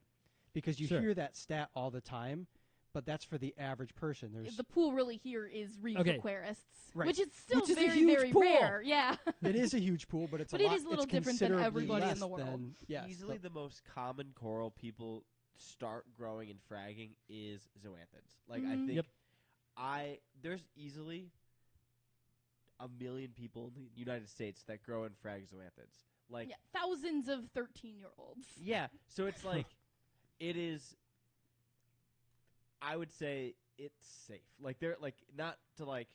It's safe to have them. Yeah. Like you just take your precautions. Yeah. Like, there's probably more people that have gotten electrocuted repairing old stereo equipment than have had like palytoxin easily. Yeah, Definitely. for sure. Although Robbie, recently was that what you developed like an irritation to, like a skin? Oh yeah, you got an alert. You started developing an allergic reaction, which is crazy. But I don't. It's not the same as an actual toxic reaction. It's just still interesting that like exposing yourself enough to the certain coral sting could give you that sort of But anaphylactic. There's a lot of things that'll give you those allergies. Like, my girlfriend and I are both allergic to mealworms and crickets. Yeah. Because- Bloodworms is a Yeah. super common Super one. common. Yeah. And Robbie is in aquariums with zoanthids every day. So Yeah. you're probably touching a zoanthid every single day of your life. So Well, quick side story before we move on to the next story. I was boiling botanicals at home, almond leaves, and I got like a pretty serious reaction from it. And I hear that's a common way that people prepare botanicals for their aquariums. Oh yeah, if you're allergic to nuts, don't boil almond leaves.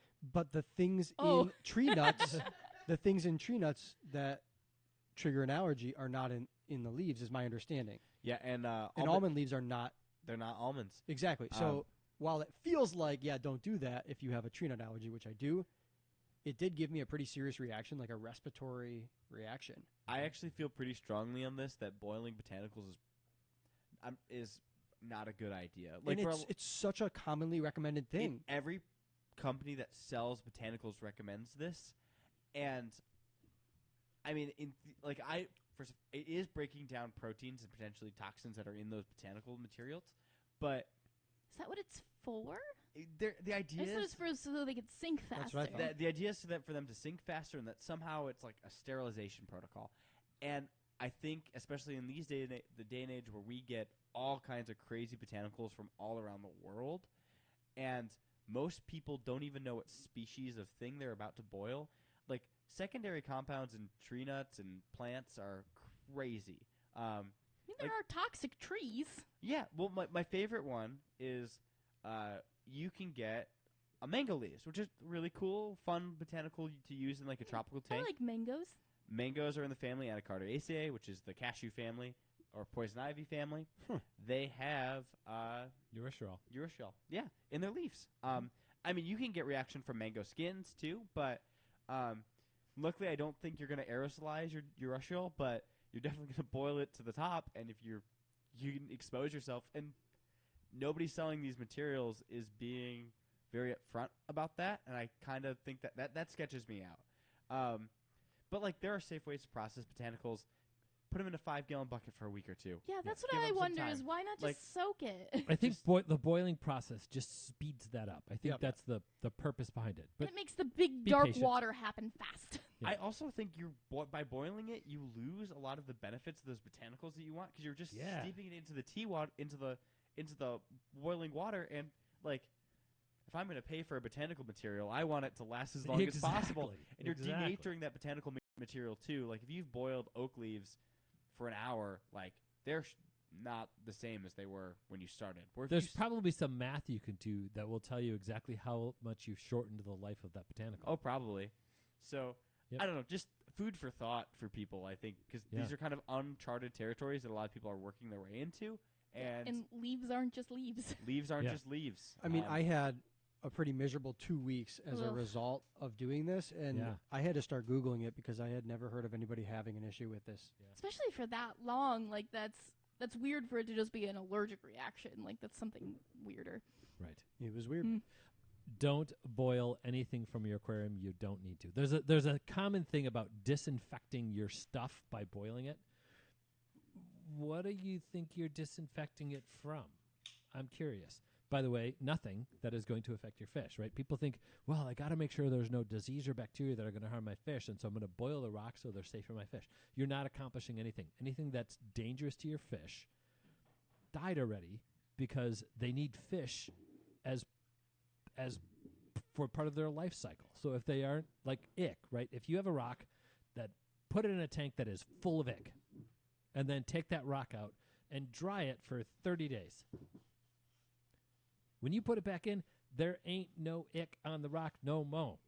and if you're going out and collecting wild stones from a stream, Right. You're a bad person. So I hope you're Why?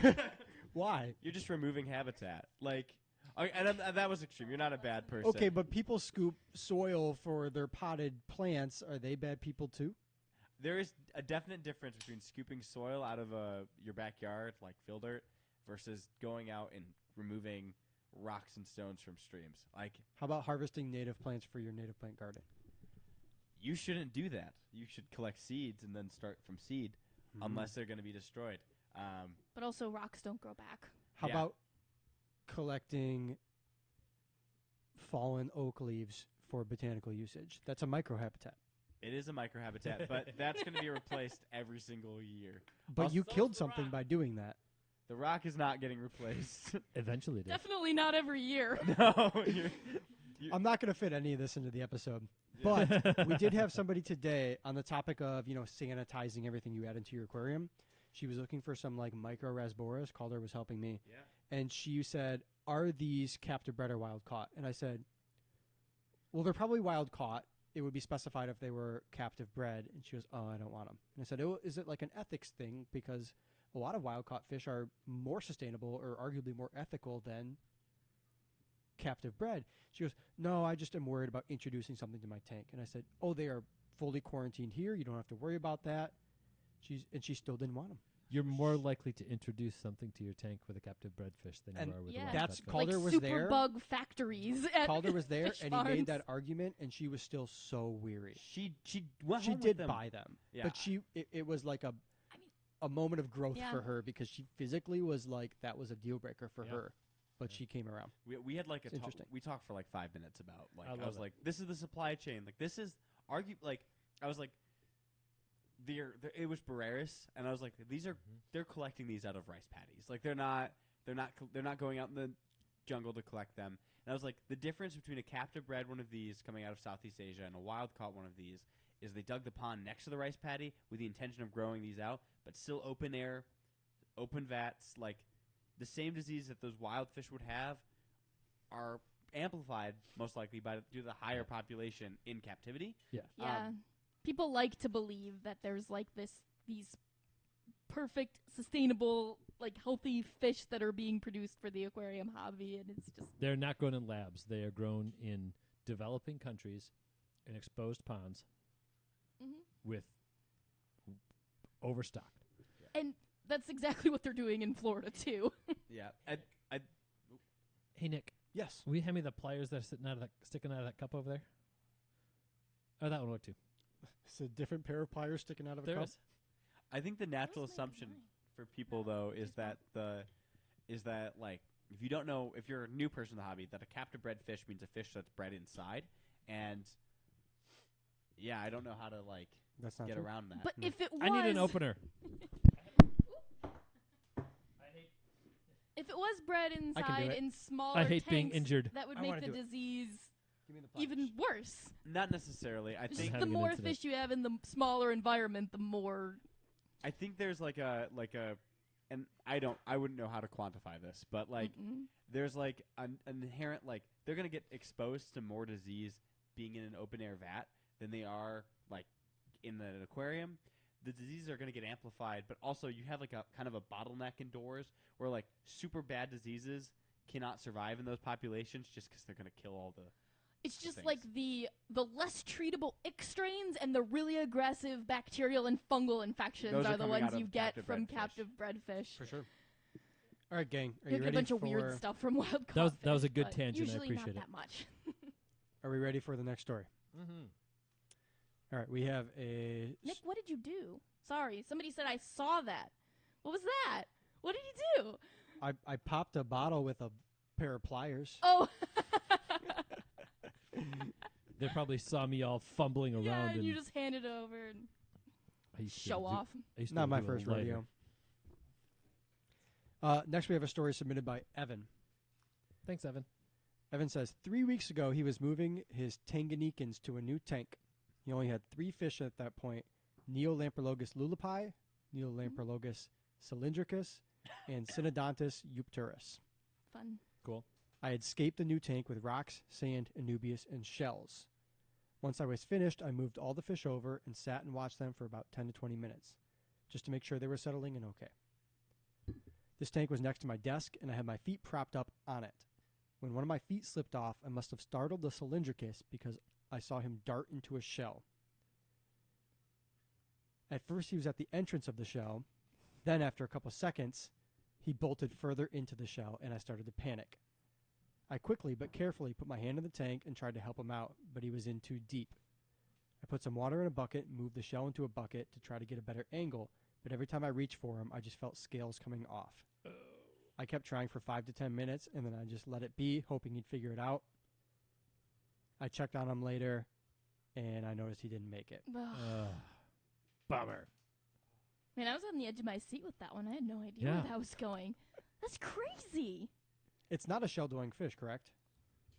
No. I don't It's think a so. kind of a cave they're dwelling. rocks. Yeah. Yep. I mean, that's the thing about shells, right? They get tighter the farther you go. I mean, aquarium decor items are inherently kind of dangerous items. I kind of I'm going to say this. I don't like the sea chem caves, a lot of them, because I kind of think they're fish traps. Yeah, those are disappointing. Yeah, and I'm going to call them out. Why do you have an axolotl on the outside of one of those death trap caves? It's Right. too small for He an couldn't even fit his face in there, and if No. he could, he'd die. He would die. Like, it's But it's true, like that. If whatever you're putting in the tank has a wider opening that tightens as you get farther, that's when you're creating a fish trap eventually. Yeah. Especially for certain fish. yeah. I would never have considered it with shells, though. Not I really. do think it's the case most of the time with a fish going into a shell that if he just would have left it alone, I agree. it probably would have been able to get itself out. That was my reaction. Because it was too. going to hide. But Mhm. then, sorry, Evan. But then, if it given a choice of digging itself in deeper or being eaten, which is what its little fish brain thinks those are the two options, right? It When you doesn't are- know you're saving it. It has Right. no No. concept of being saved. It's going to go deeper because it knows it doesn't have a chance if it gets pulled out. So if your fish does dive into a hole, unless you're positive you can gently pull it out, just leave it alone. Don't spook it anymore and give it the opportunity to get itself out of the hole. And most likely it will. I hear this a lot with plecos. People Yes. bring us plastic decor castles and stuff with Yeah. a pleco wedged in it. And I know you've been scratching and pulling at it for 20 minutes, where if maybe you just left it be, he would find his way out. Yep. Maybe. Maybe. They can go a long time being stuck, too, if you're a fish. Yeah. So give them time to try to figure it out. Also, break the decor item. Like Yes. Mhm. If you care about the life of that fish, break the decor item. Especially those little porcelain Shatter whatever. 'em. Yeah. You can get a new one. It's fine. Yep. And actually, if it got your fish stuck one time, You you don't don't want it want it. anyway. So- Right. Ugh, that's awful. It's one of those scenarios where, he panicked and made the fish Yeah. panic too, I think. Which I've also done, by the way. Yeah. Same. Oh, yeah. I think it's very akin to like when fish jump on the floor. Everybody immediately is like, "Oh yeah, I gotta grab the fish Yeah. with their hands," Yeah. and like end up damaging their fish worse than if they just had it left on the floor, went and got some water, and Yeah, the best thing to do a when you have net. a fish on the floor is to pour water on it. yes, yeah, Because then it'll be slippery. I think Evan just replied there. It's all good. That makes sense. It was the heat of the moment, so my brain was off. Totally understand. Yeah. I've And- made judgment calls in the Man, moment I that have weren't the done right that. ones. Yep, Mhm. I've done that and killed a fish as a result of it. yeah. So I feel for it, but that is the best reaction. I And know that's that. part of the point of these stories is here's this horror story. What can we do to avoid it? What can we do to prevent it? And other people who have listened to this will now learn, don't do that. Yeah, and would you say, like, shells aren't safe for my tank? I don't think so. I think your average piece of driftwood is just as easy to get stuck in Yeah. as any shell almost. At least, Yeah. the type that has that texture to it. So, like, yeah, I don't know. That's just a really bad, sad accident that went bad and could have gone better, but it's hard to say. I do kind of have an issue with a lot of those artificial decor items. Yeah. Oh yeah. I really struggle to see good ones that are. I don't know, like some of those Pleco caves are really great, and Mhm. like if they're just like a cylinder, but like the ones that get narrow at the end or like branch out to look like driftwood that get narrow Mm-hmm. and tight. I worry about things like cories and things that'll swim right into a PVC pipe that's their width, and then they can't turn around in your PVC pipe. So Their little wings don't like No. they just embed in. so I don't know. Those decor items worry me, Right. but. I love the Aquavitro shrimp stuff. Yeah, that's for shrimp. fantastic. Yeah. Mm-hmm. Honestly, the Aquavitro shrimp stuff is great because if something can get into it, then it can get out because all of the holes are the same size. The issue is with the other products they have right now, and they're brand new, so CChem I'm sure is like working on it, Mm-hmm. but like the entrance hole is wider than the main hole, than the exit hole, and then they curve. So they have Mhm. like 90-degree curves in them, and then they get thinner overall. They So- pinch in the middle but don't close, so They- it just provides this perfect. And that's not true of all of them, right? My favorite one is the one that's just like basically half a log. Yeah. And then you can kind of embed it in the substrate if you want to, and if a fish or an axolotl Yeah. gets stuck, they can just push it off of themselves. Yeah. Or dig deeper in the substrate or something. Yeah, but like a couple of these, I'm like, I don't know if that's And like safe. even if that section just had a big hole at the top so that they could get out there instead of having to keep going, right? I don't know. It's tough to design something like that. I mean, we Yeah. use PVC for almost everything because it just is very, very simple. Mm-hmm. And uniform. Mm-hmm. And fish like it the same. So Yeah, I mean, Yeah. they don't know what, like, they don't know what's the difference between a cave that looks like driftwood and a cave that is a white piece of plastic to them. I don't think they know the difference of that. Hey, Charles. You just joined the chat. Hey, Charles. or has he been here the whole time? Yeah. Charles has handled some of the worst fish on the floor moments, so I Oh. think I it's remember a good thing for him to chime in on. when I started here and Charles was training me on unboxing new shipments of freshwater fish. Mm-hmm. We were moving them to all these tanks, tons of bags, 40 bags of fish. And I said, hey, what do I do if one falls and hits the floor? And he said, panic. I love And now he says, be calm. Yeah, yeah. I love the lionfish jumping out story that Charles has. Ugh, That's an aquarium horror story. that would be an easy panic moment. Yeah. What do you do when there's a ball of spikes on the floor that you have to pick up? Oh, it jumped out of one of the top 75s and then fell between the 75s. Oh, I didn't know that. I He thought got he was it. on the floor. The lionfish, he got it out and they did great. But It was like an even scarier version of that giant Daniel rescue we did one time where we Yeah. had to pull the trim off of the stand and Oh, yeah. we made him a little water slide to shoot him out, basically.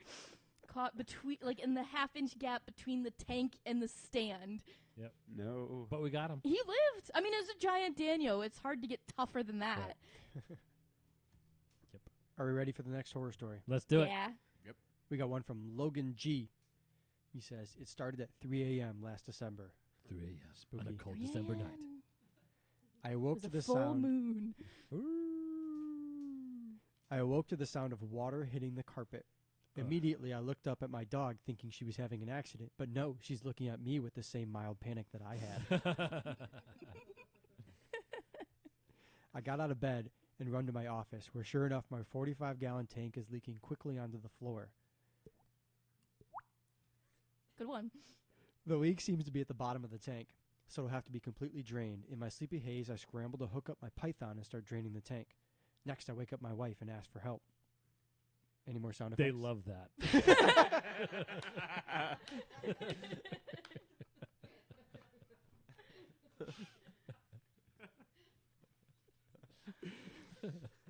I fill a bucket with tank water and start netting my rainbows, tetras, and shrimp as my wife heads downstairs to get more towels. When she comes back up, she tells me that water has started falling from the ceiling, below my office, through our pantry, and through to the basement, where it's dripping directly onto a pile of power strips and cables Oh that my god.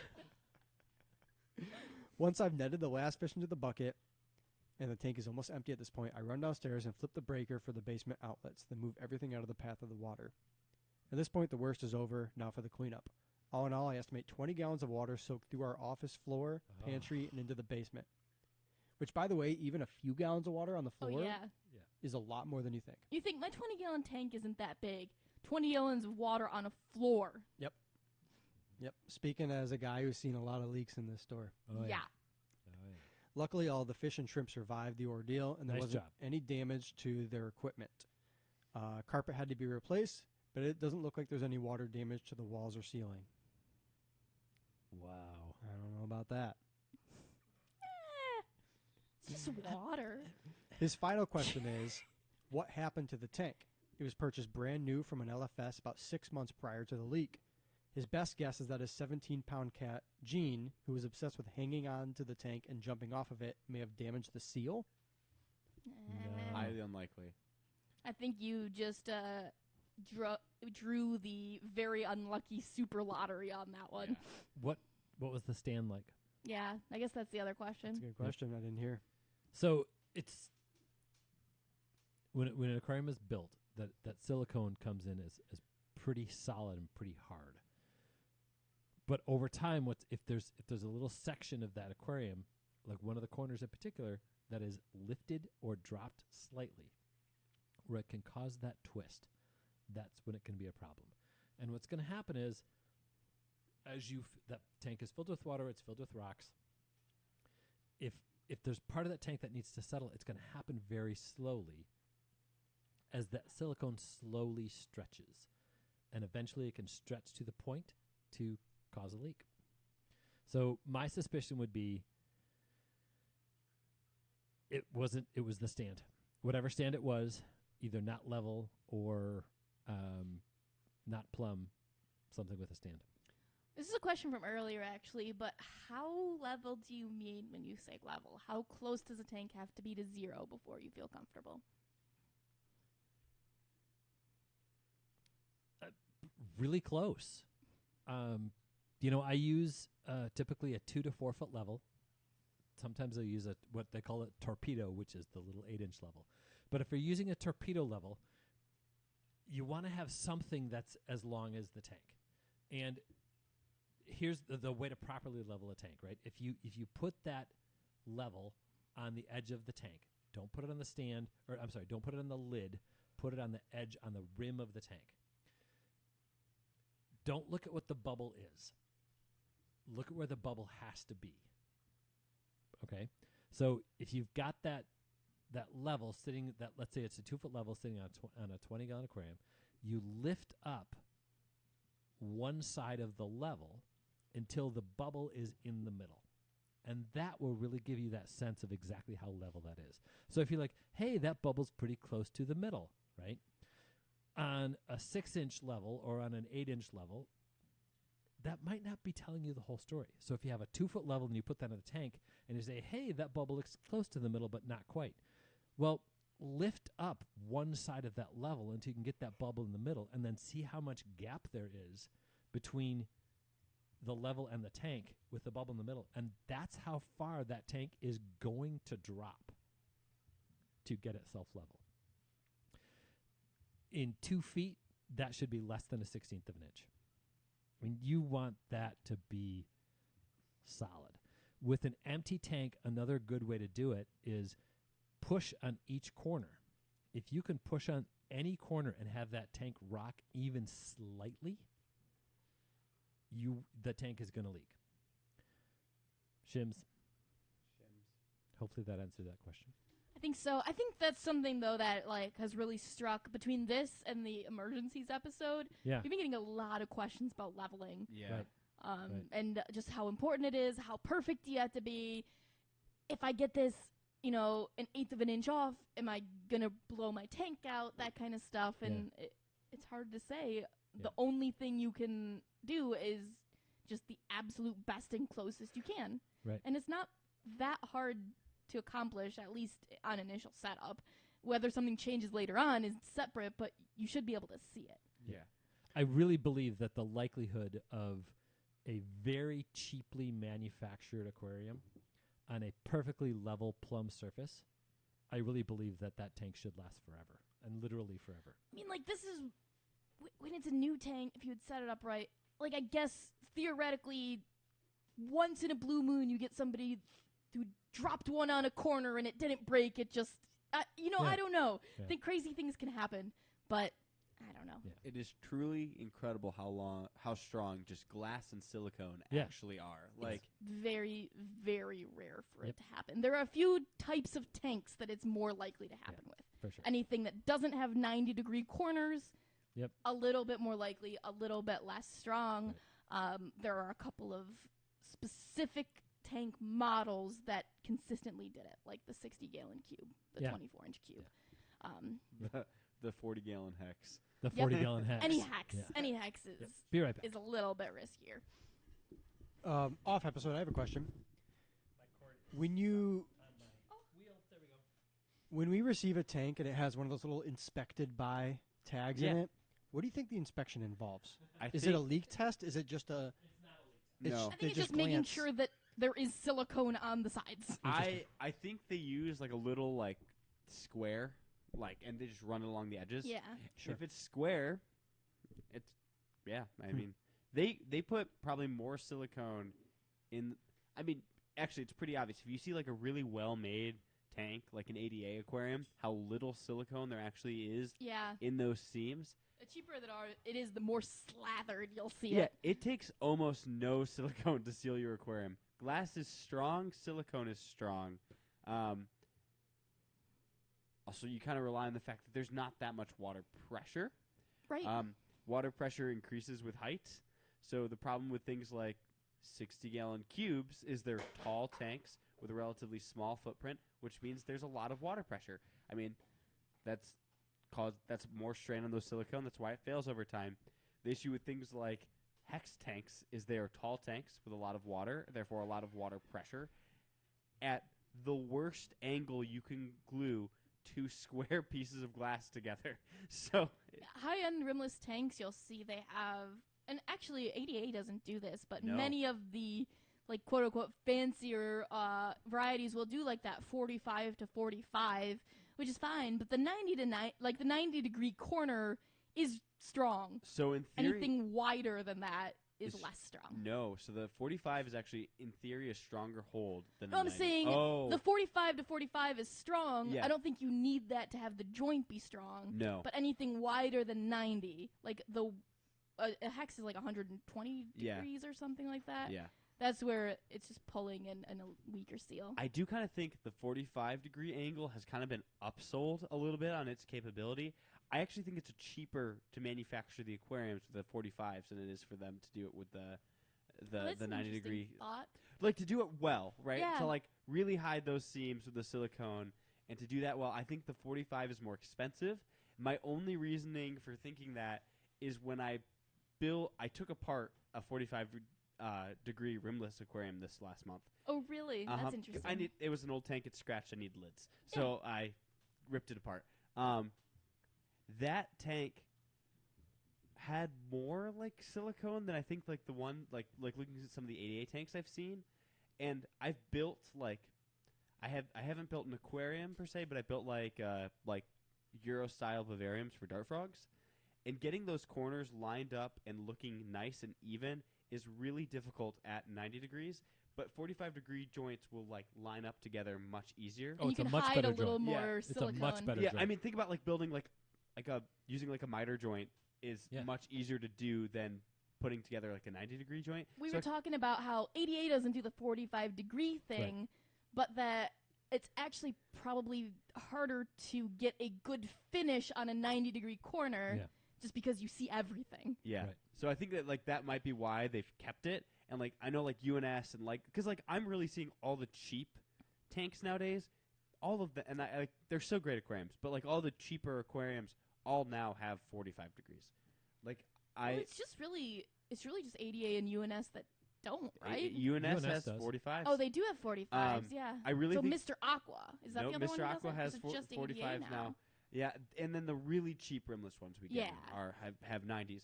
So like the Sephoras and the actually just the Sephoras. no, Sephoras have 90s now. So who? Yeah. So it's the So who still has 90? maybe it is the Mr. Aqua ones, but it's the really little. Mr. Aqua's a nice brand. Yeah, but it's not They're like not cheap tanks. Yeah, but it's not. They're not like an incredibly high. Like They're about- not. They're like to me. They are between.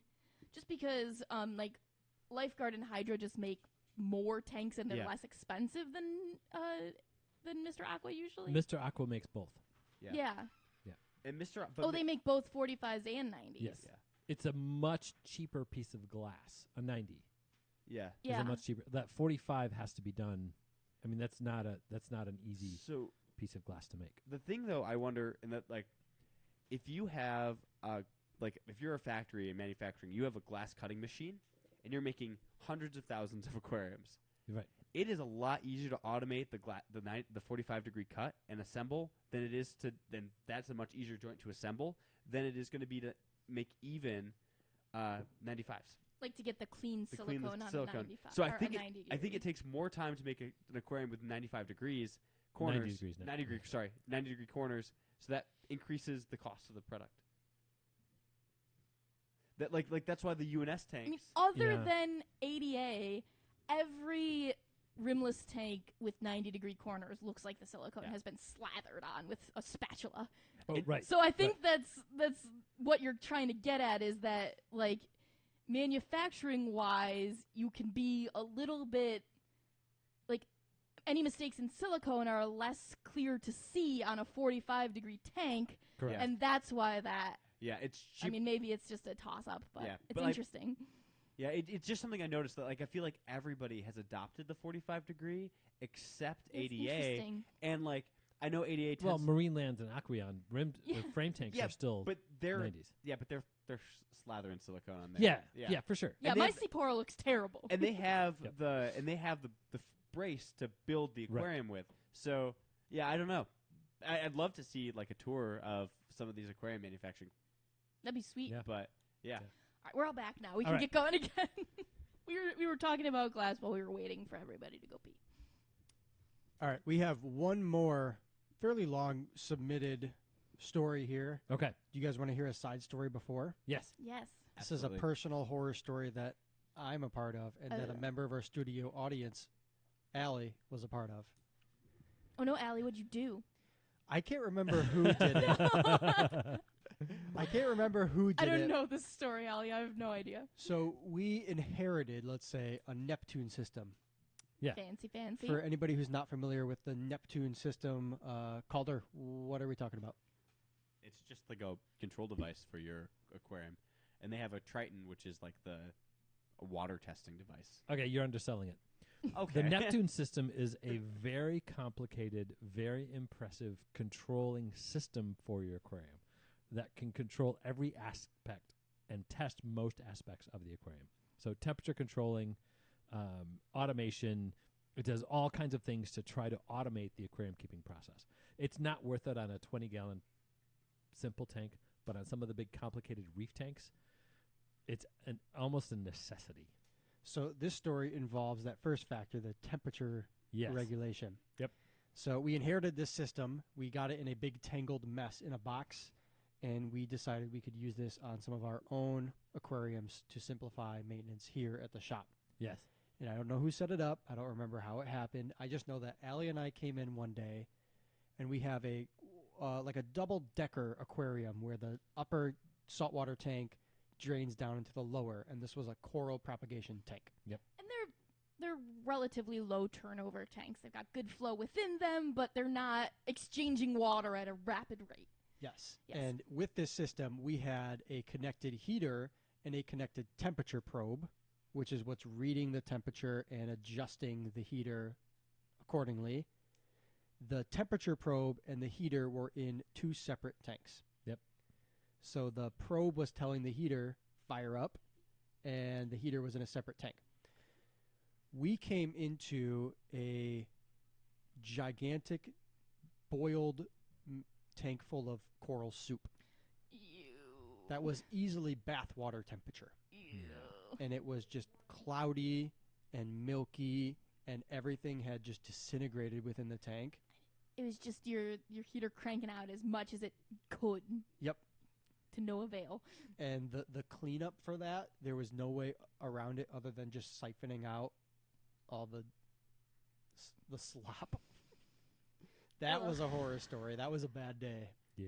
I mean, we talk about like climate change and coral bleaching events and these big scary things that are happening out in nature. And those are happening because of like a handful of degrees change, Right. not like 10 to 20. 20, maybe 30. It was toasty. They don't like it when that happens. No, they it's didn't. bad. They didn't. Yikes. Yeah, it's bad. Oh, I can only imagine the smell. And it was probably a heater designed or at the size to the entire system, not just the one tank. So Right. the Correct. capability. It's like a 70-gallon tank in a 600-gallon system. Yeah. We both just had to muscle through it. We were both like retching and just powering through it. Yeah. That smell. Nothing else to be done. Dead coral. Yeah. Yeah. That was rough. I've smelled some bad smells, but dead, like saltwater aquarium stuff is the worst. Like a Yeah. dead coral, a dead bunch of macroalgae, Mm. even live rock smells bad to me. And it's Oh like yeah. dead live rock. Oh. Ugh.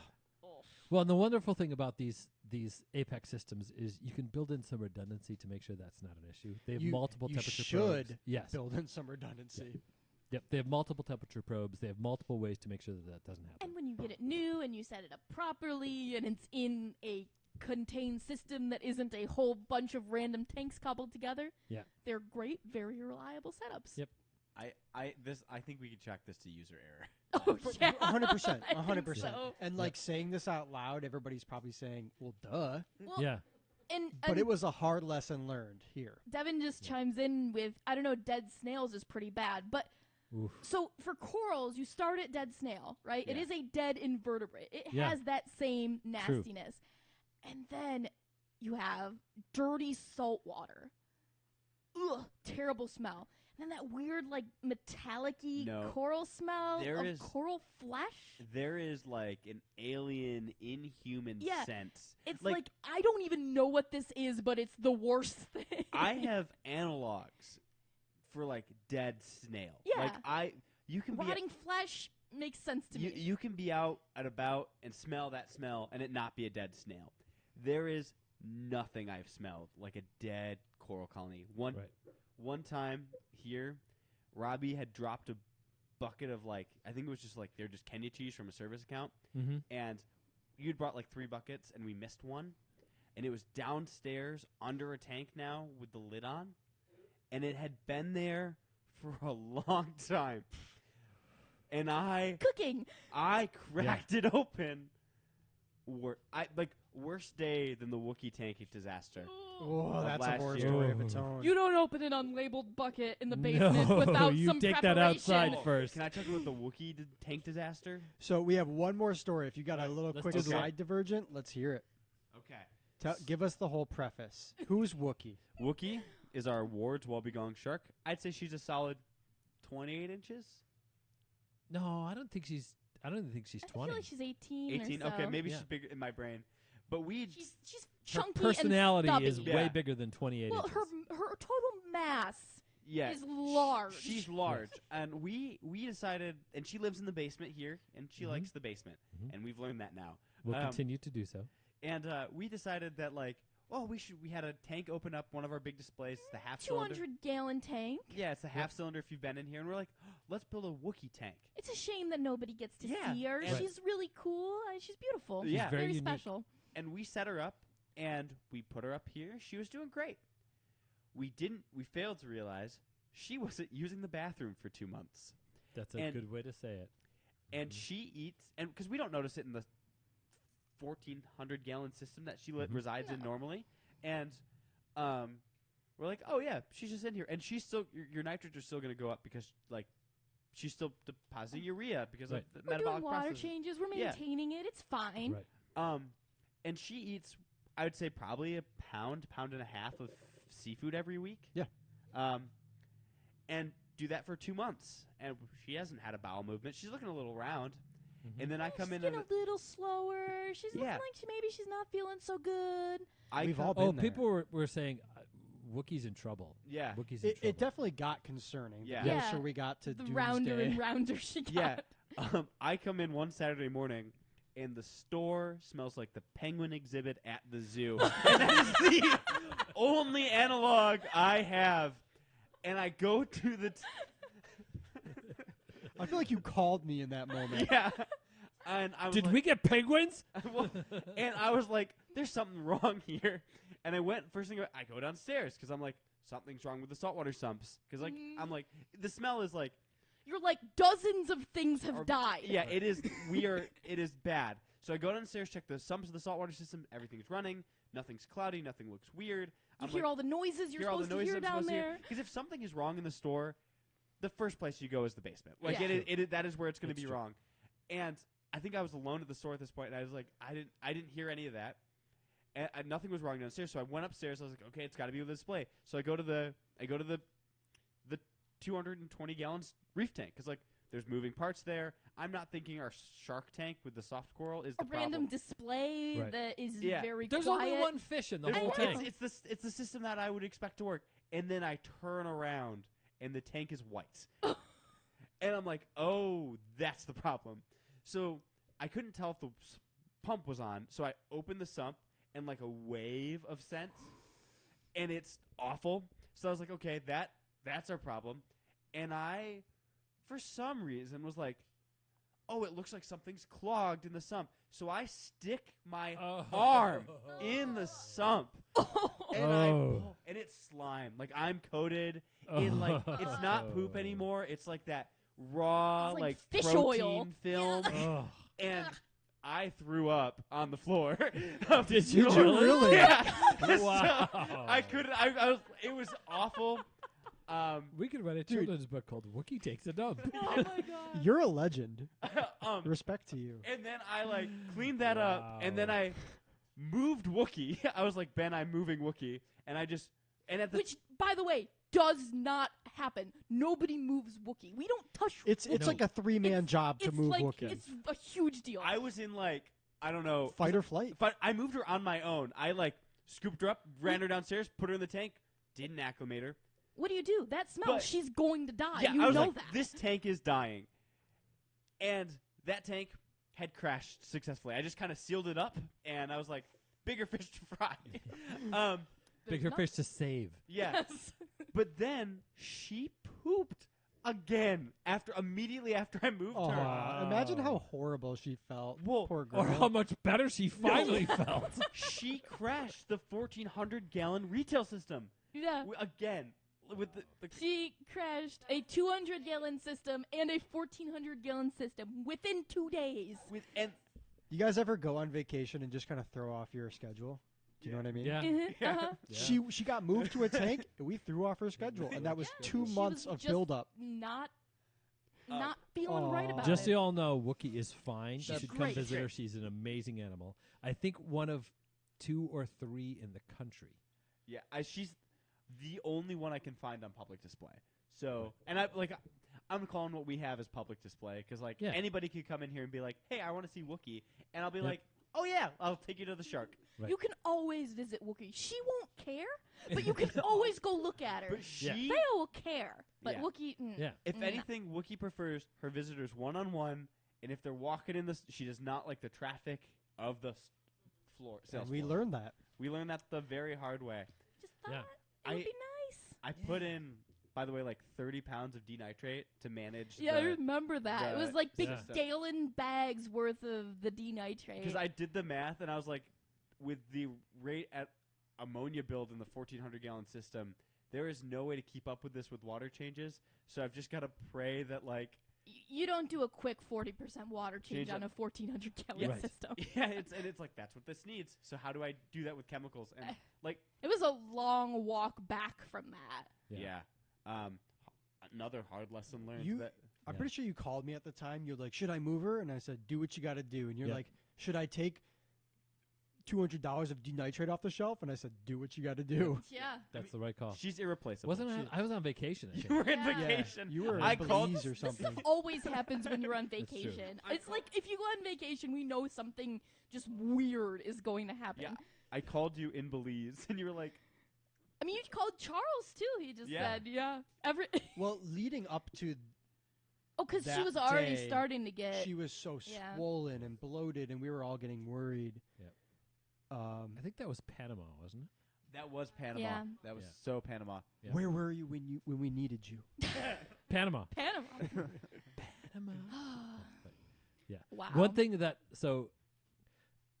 you guys did it exactly right, and part of what you did exactly right was make the call, right? Because I am a firm believer in this is an absolutely amazing group of people. They are going to do what they can do to make the best decision they can do. If it's not the decision I would have made, and I'm not there to make it, you made a decision and you took action. That means you made the right choice. And I stand by that, and you guys have proved that to me over and over again, that trust is exactly the way it should go. I don't know what I would have said at the time. Moving her right, picking her up and putting her in the other tank is absolutely what I would have said. Do that. The denitrate at the time, I don't know.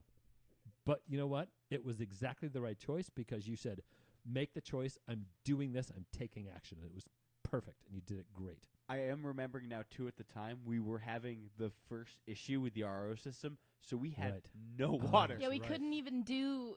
Yeah. I mean, even still, we don't keep more than 400 gallons of salt water on site Mhm. 500 at any given gallons time. would not have cut it. Right? Yeah, And- right. And that would have been $500. Yeah. So like, It's. Yeah. I mean, we don't like to gauge it that way, but salt water is not cheap. it's not. It's Yeah. not a free water It's just change. not. When you Nope. get into big systems like that, maintenance is just a totally different animal. It matters. I am now a firm believer, by the way, in denitrate as far as a like emergency immediate reduction. Mm-hmm. I Did mean, the job? it was shocking how well. Like within the hour, there was no ammonia in the tank. Like, That's and there was awesome. no nitrate. Like it like. Did you Yeah. feel like it like soaked up as much as it could, and then it wouldn't do more? Yeah, At that's that how time? that's how that product works. Yeah. It works really great. I and think it also leaches it back out. it does. So it is like But I think you can also reset it. nope. No? You can reset the. It's not a so. It is the clay, the volcanic rock is slipping me. It's like a naturally occurring rock. It's not like an Yeah. engineered thing.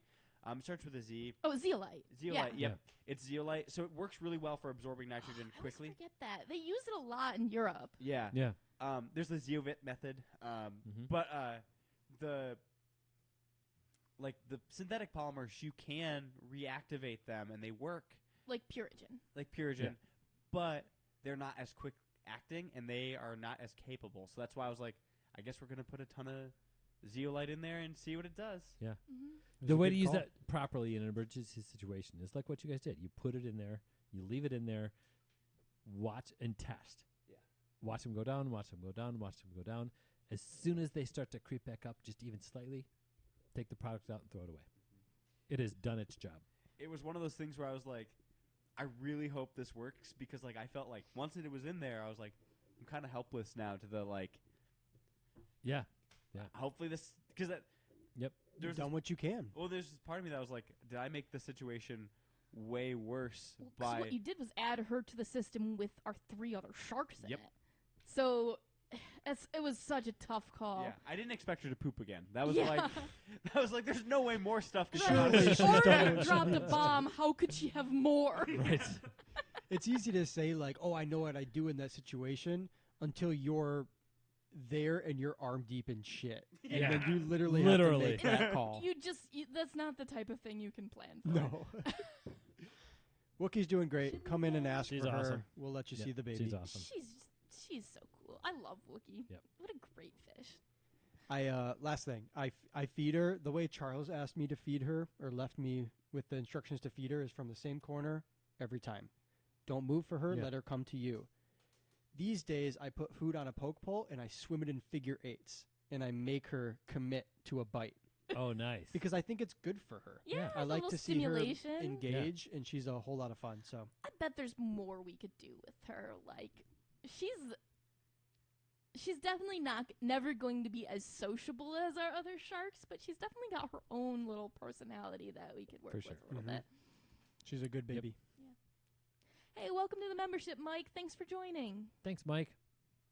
We are on to our last submitted horror story. Are we All ready? right. This is a story from Rod King. He says, from 1999 to 2010, I had a fish room in my barn, 113 tanks with 3,800 gallons of water, Nice. about 40 tanks of fancy guppies, 30 tanks of angelfish, 15 tanks of wild bettas, and the rest a mix of live bears, gobies, and cichlids. During that time, I was a partner at a cattle ranch. We ran 960 head of cattle on a historic ranch. The ranch was 45 miles from home. Me and my business partner would spend several days at the ranch and then return home for a few days, on and Where's off. this going? It's good backstory. You need the backstory. Yep. We planned to leave early one Saturday morning, 5 a.m., so I was up at 4 getting the livestock ready. I went in to feed the fish, and I noticed that the backup electric wall heater was on. I had a propane furnace in the room as the main heat with the thermostat set to 82 degrees.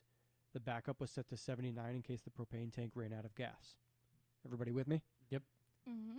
As soon as I went to touch the electric heater's thermostat, it shut off. Kind of weird, I thought, but everything else checked out. They went on to have a good couple days at the ranch, got a lot done. Returning home on Sunday evening, put the animals away and went in to feed the fish. When I opened the door to my fish room, I was met with a wall of heat. The electric thermostat had stuck on.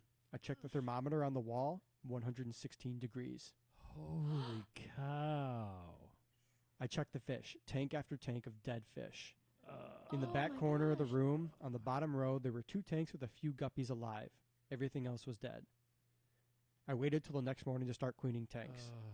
I got 3 out of 4 rows done by the evening. When I started on the 4th, all I could do was stand and stare at the dead fish. There were wild-caught angels from Peru that I had spent the better part of a year on breeding. I used to buy RO water from the grocery store and mix it with my hard well water. I had finally gotten a few fry to adulthood, and a couple had started to pair off. I looked at them for about 10 minutes, unable to move. I shut off the lights, locked the door. A month later, I gave the surviving guppies away, and then I never stepped foot in the fish room again for 3 years. Wow. When I finally did, the water had entirely evaporated. I stacked all the aquariums in the corner, and I used the room for other things. 7 years after this story, my wife said, "It's time," and bought me a 75-gallon tank for Christmas. Aw. Thank God for spouses sometimes, yeah. right? It didn't take long for the multiple tank syndrome to set in. Today, I have a small room in my house with 27 guppy tanks, from which I have successfully shown IFGA guppies, 2025 Reserve Champion Novice, and top 10 Grand Overall Female. I've even moved a few tanks back into the barn where I keep a few species of Gudeids and swordtails. Caracodon audax el Tabaso, Caracodon audax Los Pinos, Chapelichthes pardalis, Xiphophorus nezacoiodal, Cool. and Nezzies. Xiphophorus montezumae. Cool. So 2 he's of my favorite swords. back in full stride. He's showing fish at IFGA. What is That's his name? cool. Rod. Rod. Well done. That's about as big of a setback as you can encounter. She's got some cool Gudeids. He's got cool Yeah. stuff. I appreciate your love crocodons. resilience. I mean, you thought you were doing the right thing. Like they always say, heating the tank or heating the room is safer than heating the tanks. Supposed to be. Yeah.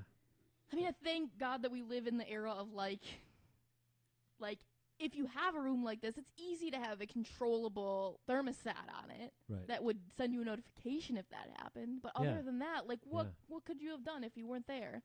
Nothing. Bad things only happen when you leave. I mean, that's Yeah. just kind of how it goes, right? And that's not really the reality. It's just that little bad things happen and we fix them in front of us and they don't turn into bad things. Right. But when little problems happen and we're not there to take care of them, that's when little problems turn into big problems. And I think that's what you went into there, Rod. That's brutal. I love the resilience. 3,800 gallons of Yeah. freshwater tanks Yeah. collecting wild bettas, like rare live bears, wild-caught angel And he had fish. redundance built into it. I mean, Yeah, that's the he thing, did. right? he did what he was supposed to do. Right. I mean, the thing that I think with someone like that, though, and like the Angels are a tragedy, and that's Yep. like yeah, you couldn't have done anything about that. But with that fish room, those thousands of gallons lost, those hundreds of fish lost, I bet that guy still put more into the hobby than he took out. That's a great way to say it. Like, even if he lost all those fish, I almost guarantee he produced and gave out more than he destroyed by having that accident, that terrible accident. You can't take away the hurt that someone feels when something like that happens to them.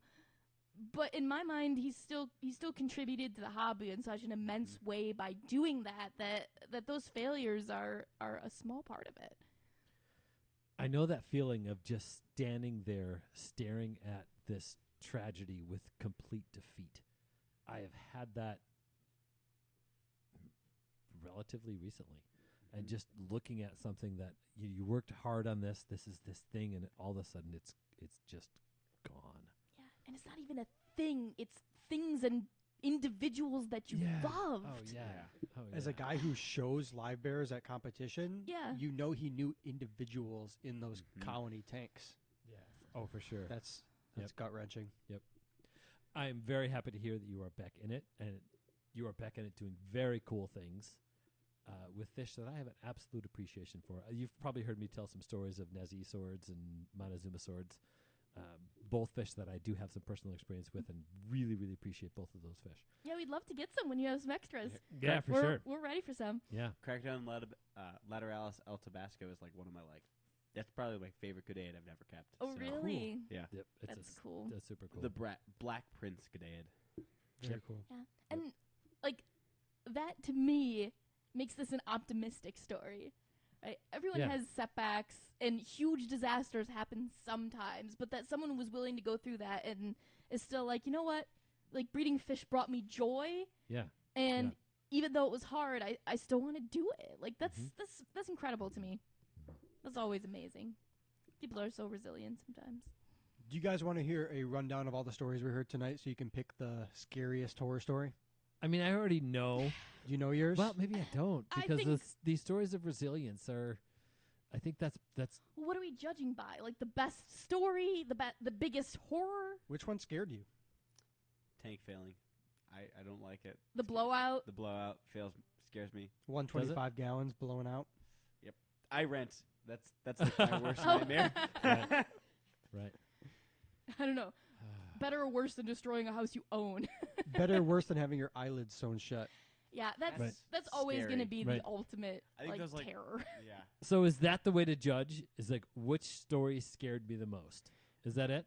Up to you guys. It could be your own personal metric. I can run through all these real quick and give you the synopsis of each. Do it in just a minute. Oh, if you're going to take a break, I got to pee too. Yep. We'll wrap up here. I'm going to give you like a one-sentence synopsis of each story we heard to choose from. Allie and Robbie say we should choose based on which is scariest, but if anyone in the studio or in the listening audience has an opinion, now is the time. Does anybody at the table want a tiny pull of bourbon from Calder? Thanks, Robbie. It's delicious. I really want it, but I don't need it.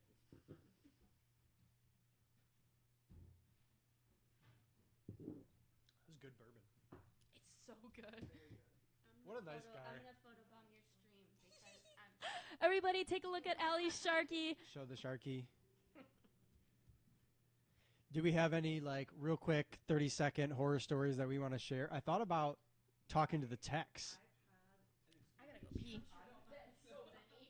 Do you want a mic and no camera?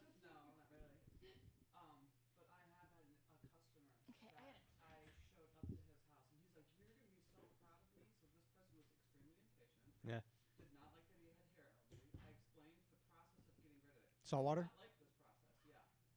He didn't like the process that we were going to have to take. He wanted instant results, which is not possible. And I showed up to his house, and he was like, "You're going to be so proud of me." And I was like, immediately, why? And he's like, "I took all my live rock out to the kitchen sink and turned on the hot water." What the fuck are you... Scrubbed it. And I was like, he suddenly saw the horror on my face, and his confidence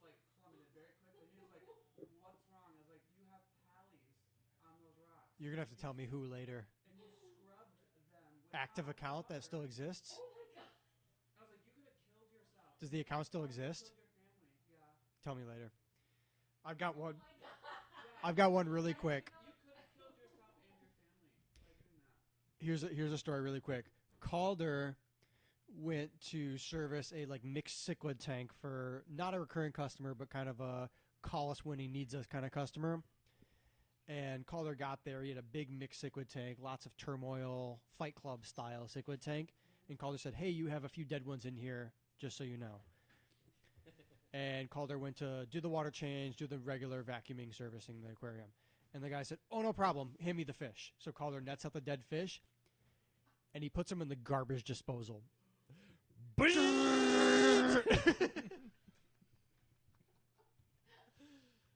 So I remember when you told me that was disgusting.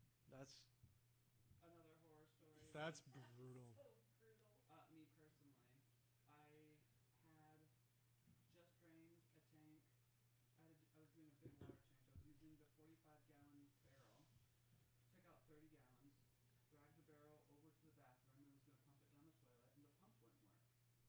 And so I was flipping the switch a couple of times on my power strip to just hoping that would get it to go, and it still wasn't working.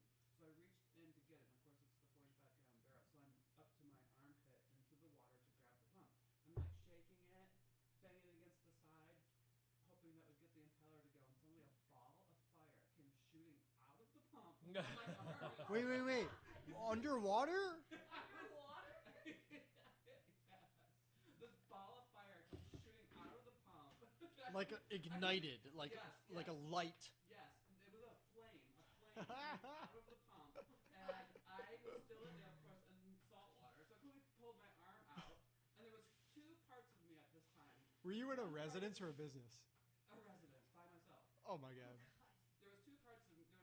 There was two of me at this time. One of me was fascinated that I could see this ball of fire underwater, and I was also fascinated that suddenly smoke was rising up through the water, and it came out of the water and went into the air. Oh That my. was all super cool. Just close the door and turn on the bathroom fan. The other part of me was like, oh my gosh, I almost died, and why did the breaker not like? It didn't pop. I've had a few instances where like a pump like dramatically shorted with my hand in the water and like popped. Like an audible pop. And it gave me that like life flash before my eyes feeling. Get some pretty good poke sometimes. It didn't. In that, it didn't poke me, and it didn't pop. What is it? A GFS? Is that what that thing's called? GFI. GFI. GFI. Thanks. Yeah, it didn't pop the GFI. It didn't. It didn't short out the power strip. Nothing. It was weird. Yeah, the call I had, oh my god, I'll never do this again. The closest call I had was at home. It was my tank. I was stupid. Anytime you want to be a studio guest, William, come on into town. We'll have you in Yeah, William, be you're fun. welcome anytime. anytime. The Kessel was on. Actually, most people are welcome if you reach out and say, "Hey, we're happy to try to coordinate a time with you." Burn the house down. Yep. I pull it up. My mom was home the whole time. She didn't even notice. I come home and we pull it off the desk. Black. Just a black hole through her. My mom's like, my desk. Calder, I told your garbage disposal story. Yeah, that was a bad one. Simmer down, studio audience. Simmer down, studio audience. All right. What story were you telling? Someone says Alley Shark doo doo. Oh, that's you. They The got to see shark your hat. costume. I Yep. had a very close call with a Kessel light. Aha. Almost started a house fire. Yep. Those Rite of UVs, passage. those UV LEDs on those reef lights are no joke. No joke. They're not nothing. They- That's for sure. I mean, they destroy themselves. Like, Cody's Fin Fam, multiple Codys, said minor horror story with her wife's Betta drowned by wedging herself between a rock and the glass. Sad. Drowning Bettas are not that rare. It's really sad. Same things that we were saying about the other caves. They have the same issues, Yeah. getting stuck and drowning. the most common fish to get stuck in a plastic cave. True. Yep. I've heard 4 or 5 stories about bettas ending up in garbage, and only 1 or 2 where they accidentally turned them on. How would you accidentally turn it on? Why would you on purpose turn it on? Let that one fester for a little. I mean, we were talking about the black neon tetra thing. I was thinking about the guy who was in the other week who told me he flushed them for eating his shrimp because no one told them they were aggressive. I know that guy. Was- That's a bummer. Was it? Did he buy them here? The black neons? Yeah, No. okay. He was furious that he bought them somewhere else and that they didn't tell him he'd need 6 or they'd get aggressive. Was this And the it's like Canadian they guy? eat shrimp. They weren't aggressive. They saw food and Aggression they and ate it. predation are not the same Yeah. thing. So it's like Anyway. anyway, shrimp. what a All weird right. thing. That was a horror story for me. I didn't know how to respond to Yeah. that. My It's like you could have just brought them here. Yes, it was a Canadian guy. Yeah. the fish garbage disposal is it might be worse than the I wiki. understand. I was so uncomfortable. That's pretty, like, kind of Strange things serial happen. killer behavior. Yeah, I was like, I'm in the house with you. But, you know, I mean, it's kind of practical. I've been back there since, and I survived. So Right. It's a very I've smelled dead fish Strange in garbage. thing. It's a bad smell. yeah, it just was like, I was just there, and Take he's the like, "Oh, garbage I'll take these out. out for you," and I was like, "Oh, thanks. I'm glad I didn't have to pull dead fish because that's what I first thought when I got there." And then he chucked them in the garbage, and then went. And some Ben- people Ben and use I were their doing the garbage sound effects. disposal to like dispose of all Everything. trash, pretty much. Right. It's very weird. It's very strange. All right. To wrap up the horror stories episode, Okay. I want to give you a quick synopsis of each story we heard and have everybody choose their top story for which was the scariest. Their Okay. scariest story. Okay. You ready? Yep. All right. First, we got Eric's story of a 125-gallon tank bursting. Oof. Pretty spook. Then we have Dirk's story of falling down the stairs while cleaning his aquarium. Very scary, but I can try not to stand over Yeah, stairs. I don't know if that'll happen to me. We have Mike's story of palytoxin exposure. Terrifying. We have Rod's story of 3,800 gallons cooking in his fish room in his barn. Okay. We have Max's story of the black neon tetra committing credit card fraud. That's not a listener story. That's a We have Logan's story of the 45-gallon tank bursting and soaking through his floor. right. Mm, We tough have one. Evan's story of the Tanganyikan cichlid getting lost in a shell. Yeah. And that's it. What was Evan's other That was a story? good one. He just had the one. Who had the 125 that blew? Oh, Eric. Eric two. had the 125 that blew and the butter hamlet getting stuck in his siphon tube. That's such an awful one.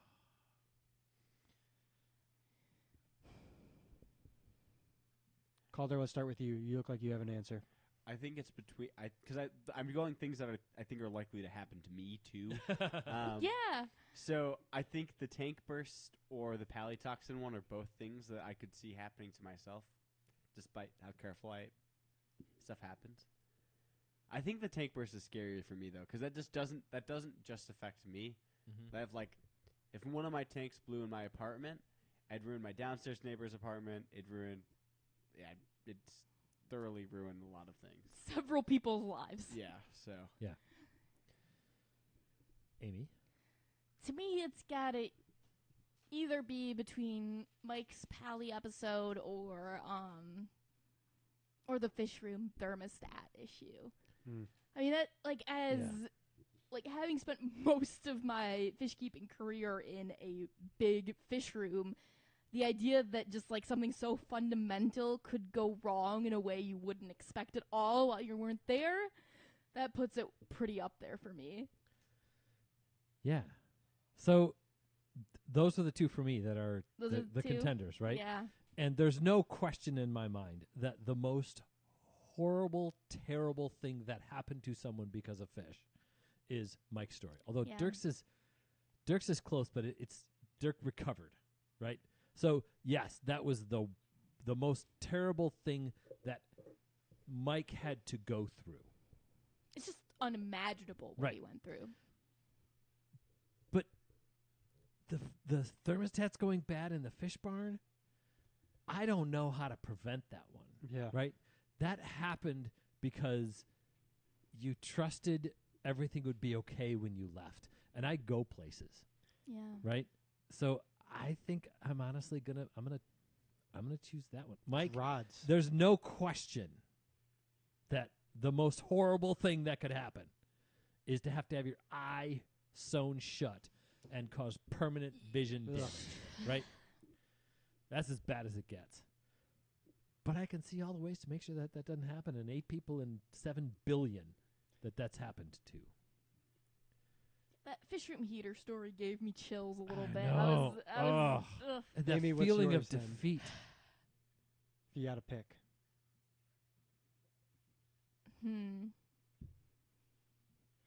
I think I vote Mike's story personally.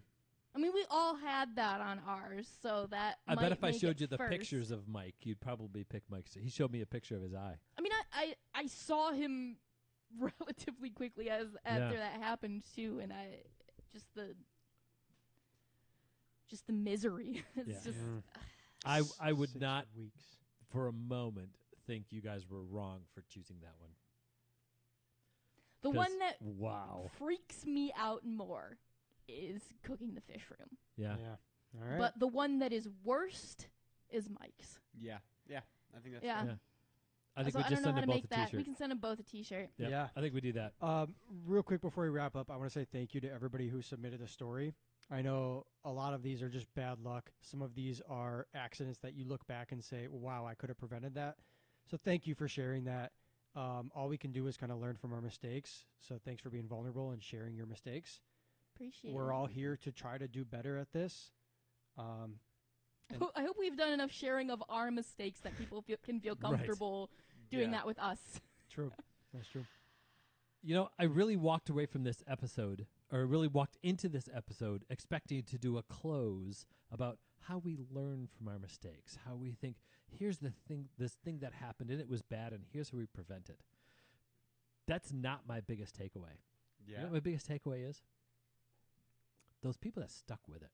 Yeah. Those people that or came back to it. Either one, right? And maybe even the come back to it after a time. Like Dirk and Rod. Like those two people went through Dirk, Rod, Mike, Eric. Yeah. Well, Mike all never of 'em. really left, Yeah. right? So he had that He just resilience. had to take a little bit of time Yeah. back. And now he's the barb guy again, and that's He's the barb guy. right thing. yeah, he's the barb Yeah. guy. That resilience, that stick-to-itiveness of, this is something I love. This is something I appreciate. I'm going to get past this horrible thing. I'm going to stick with it. So that's my biggest takeaway. That's my biggest appreciation. As someone who had a fish room in the past, and I don't anymore, and right now I don't want one, it makes me wonder that if I ever didn't have watercolors, heaven forbid, I love watercolors, I never want to give it up. I wonder if I would have a fish room at home again someday. I feel like you would. Yeah. Yeah. Would you have stuck to it? I don't know. Hard to imagine not. I feel like what you'd have would be almost like the office here, the studio, but like 3 times the size. Yeah. Like just Could be. not number of tanks, but like just stuff to tinker with. Yeah. Mhm. I do like tinkering. Yeah, this is not the one I was expecting to be a little inspired by, but Right. like I don't know. I just really appreciate these people who submitted their stories and let us learn from them and are just cranking on. I really appreciate that. With all the projects that we do here, we do encounter setbacks and we do get All the time. discouraged. And it's some days we come in and Ben's joke is, what's the name of that truck driving school they keep advertising on TV? Because it sounds way better than what we're trying to figure out right now. Yep. And to see people encounter like the worst case scenario and still stick out is awesome. So Yes. Yep. Means a lot to us. Yep. Well, we're still happy to hear your stories. If you want to send them to podcast@watercolors.shop. If you have questions, you can send those too, and they might make it onto a listener questions episode later on. Please join our membership. We did this one as a public stream, and it was really fun, and we'd love to have you all here every week. So it's $4.99 a month, and we would appreciate having you on there. It is really fun to have these interactions, and we had some really great ones tonight. Yeah, this is a good group tonight. I love that. Extra special thanks to all of our YouTube members. Thank you so much for listening. Let's have lots of fun and keep those hands wet. Now we have to do a and thanks, barb Nick. shirt. this is a heavy episode, actually. Yeah, Mhm. it was a good one. It was good. I would do a design for Mike. What barb do we need to do? think What a would be a drape good drape fin? Pythia Drape So- fin would have to be you. I My feel style like. would be a drape fin. Yours Yeah. would maybe be an Odessa An Odessa maybe. or It would, gold. like it would have to be a tiger No, barb a almost. I mascara. feel like. Ooh, yeah, a Yeah. Dawkinsia would be A nice. Indigo. full on, like when the male mascara Mhm. barbs like in that 5-inch range and there's almost no black left. Yep. That could be I was thinking black ruby, maybe. That's a nice one. gorgeous fish. Yeah. Got some really good contrast in it. Yeah. We need Yeah. some more stickers. Ooh, a butterfly would be a pretty easy one to do. Oh, that'd be fun. Yeah. Or a fire barb. Thanks everybody for hanging out with us Mm. tonight. Yes. Yeah. Thanks everybody. It was What a good great one. group. We had a really good time. Thanks everybody. Good Next week is what? Did we decide? night. Next week is either marine algae or Top 5 red plants. top 5 red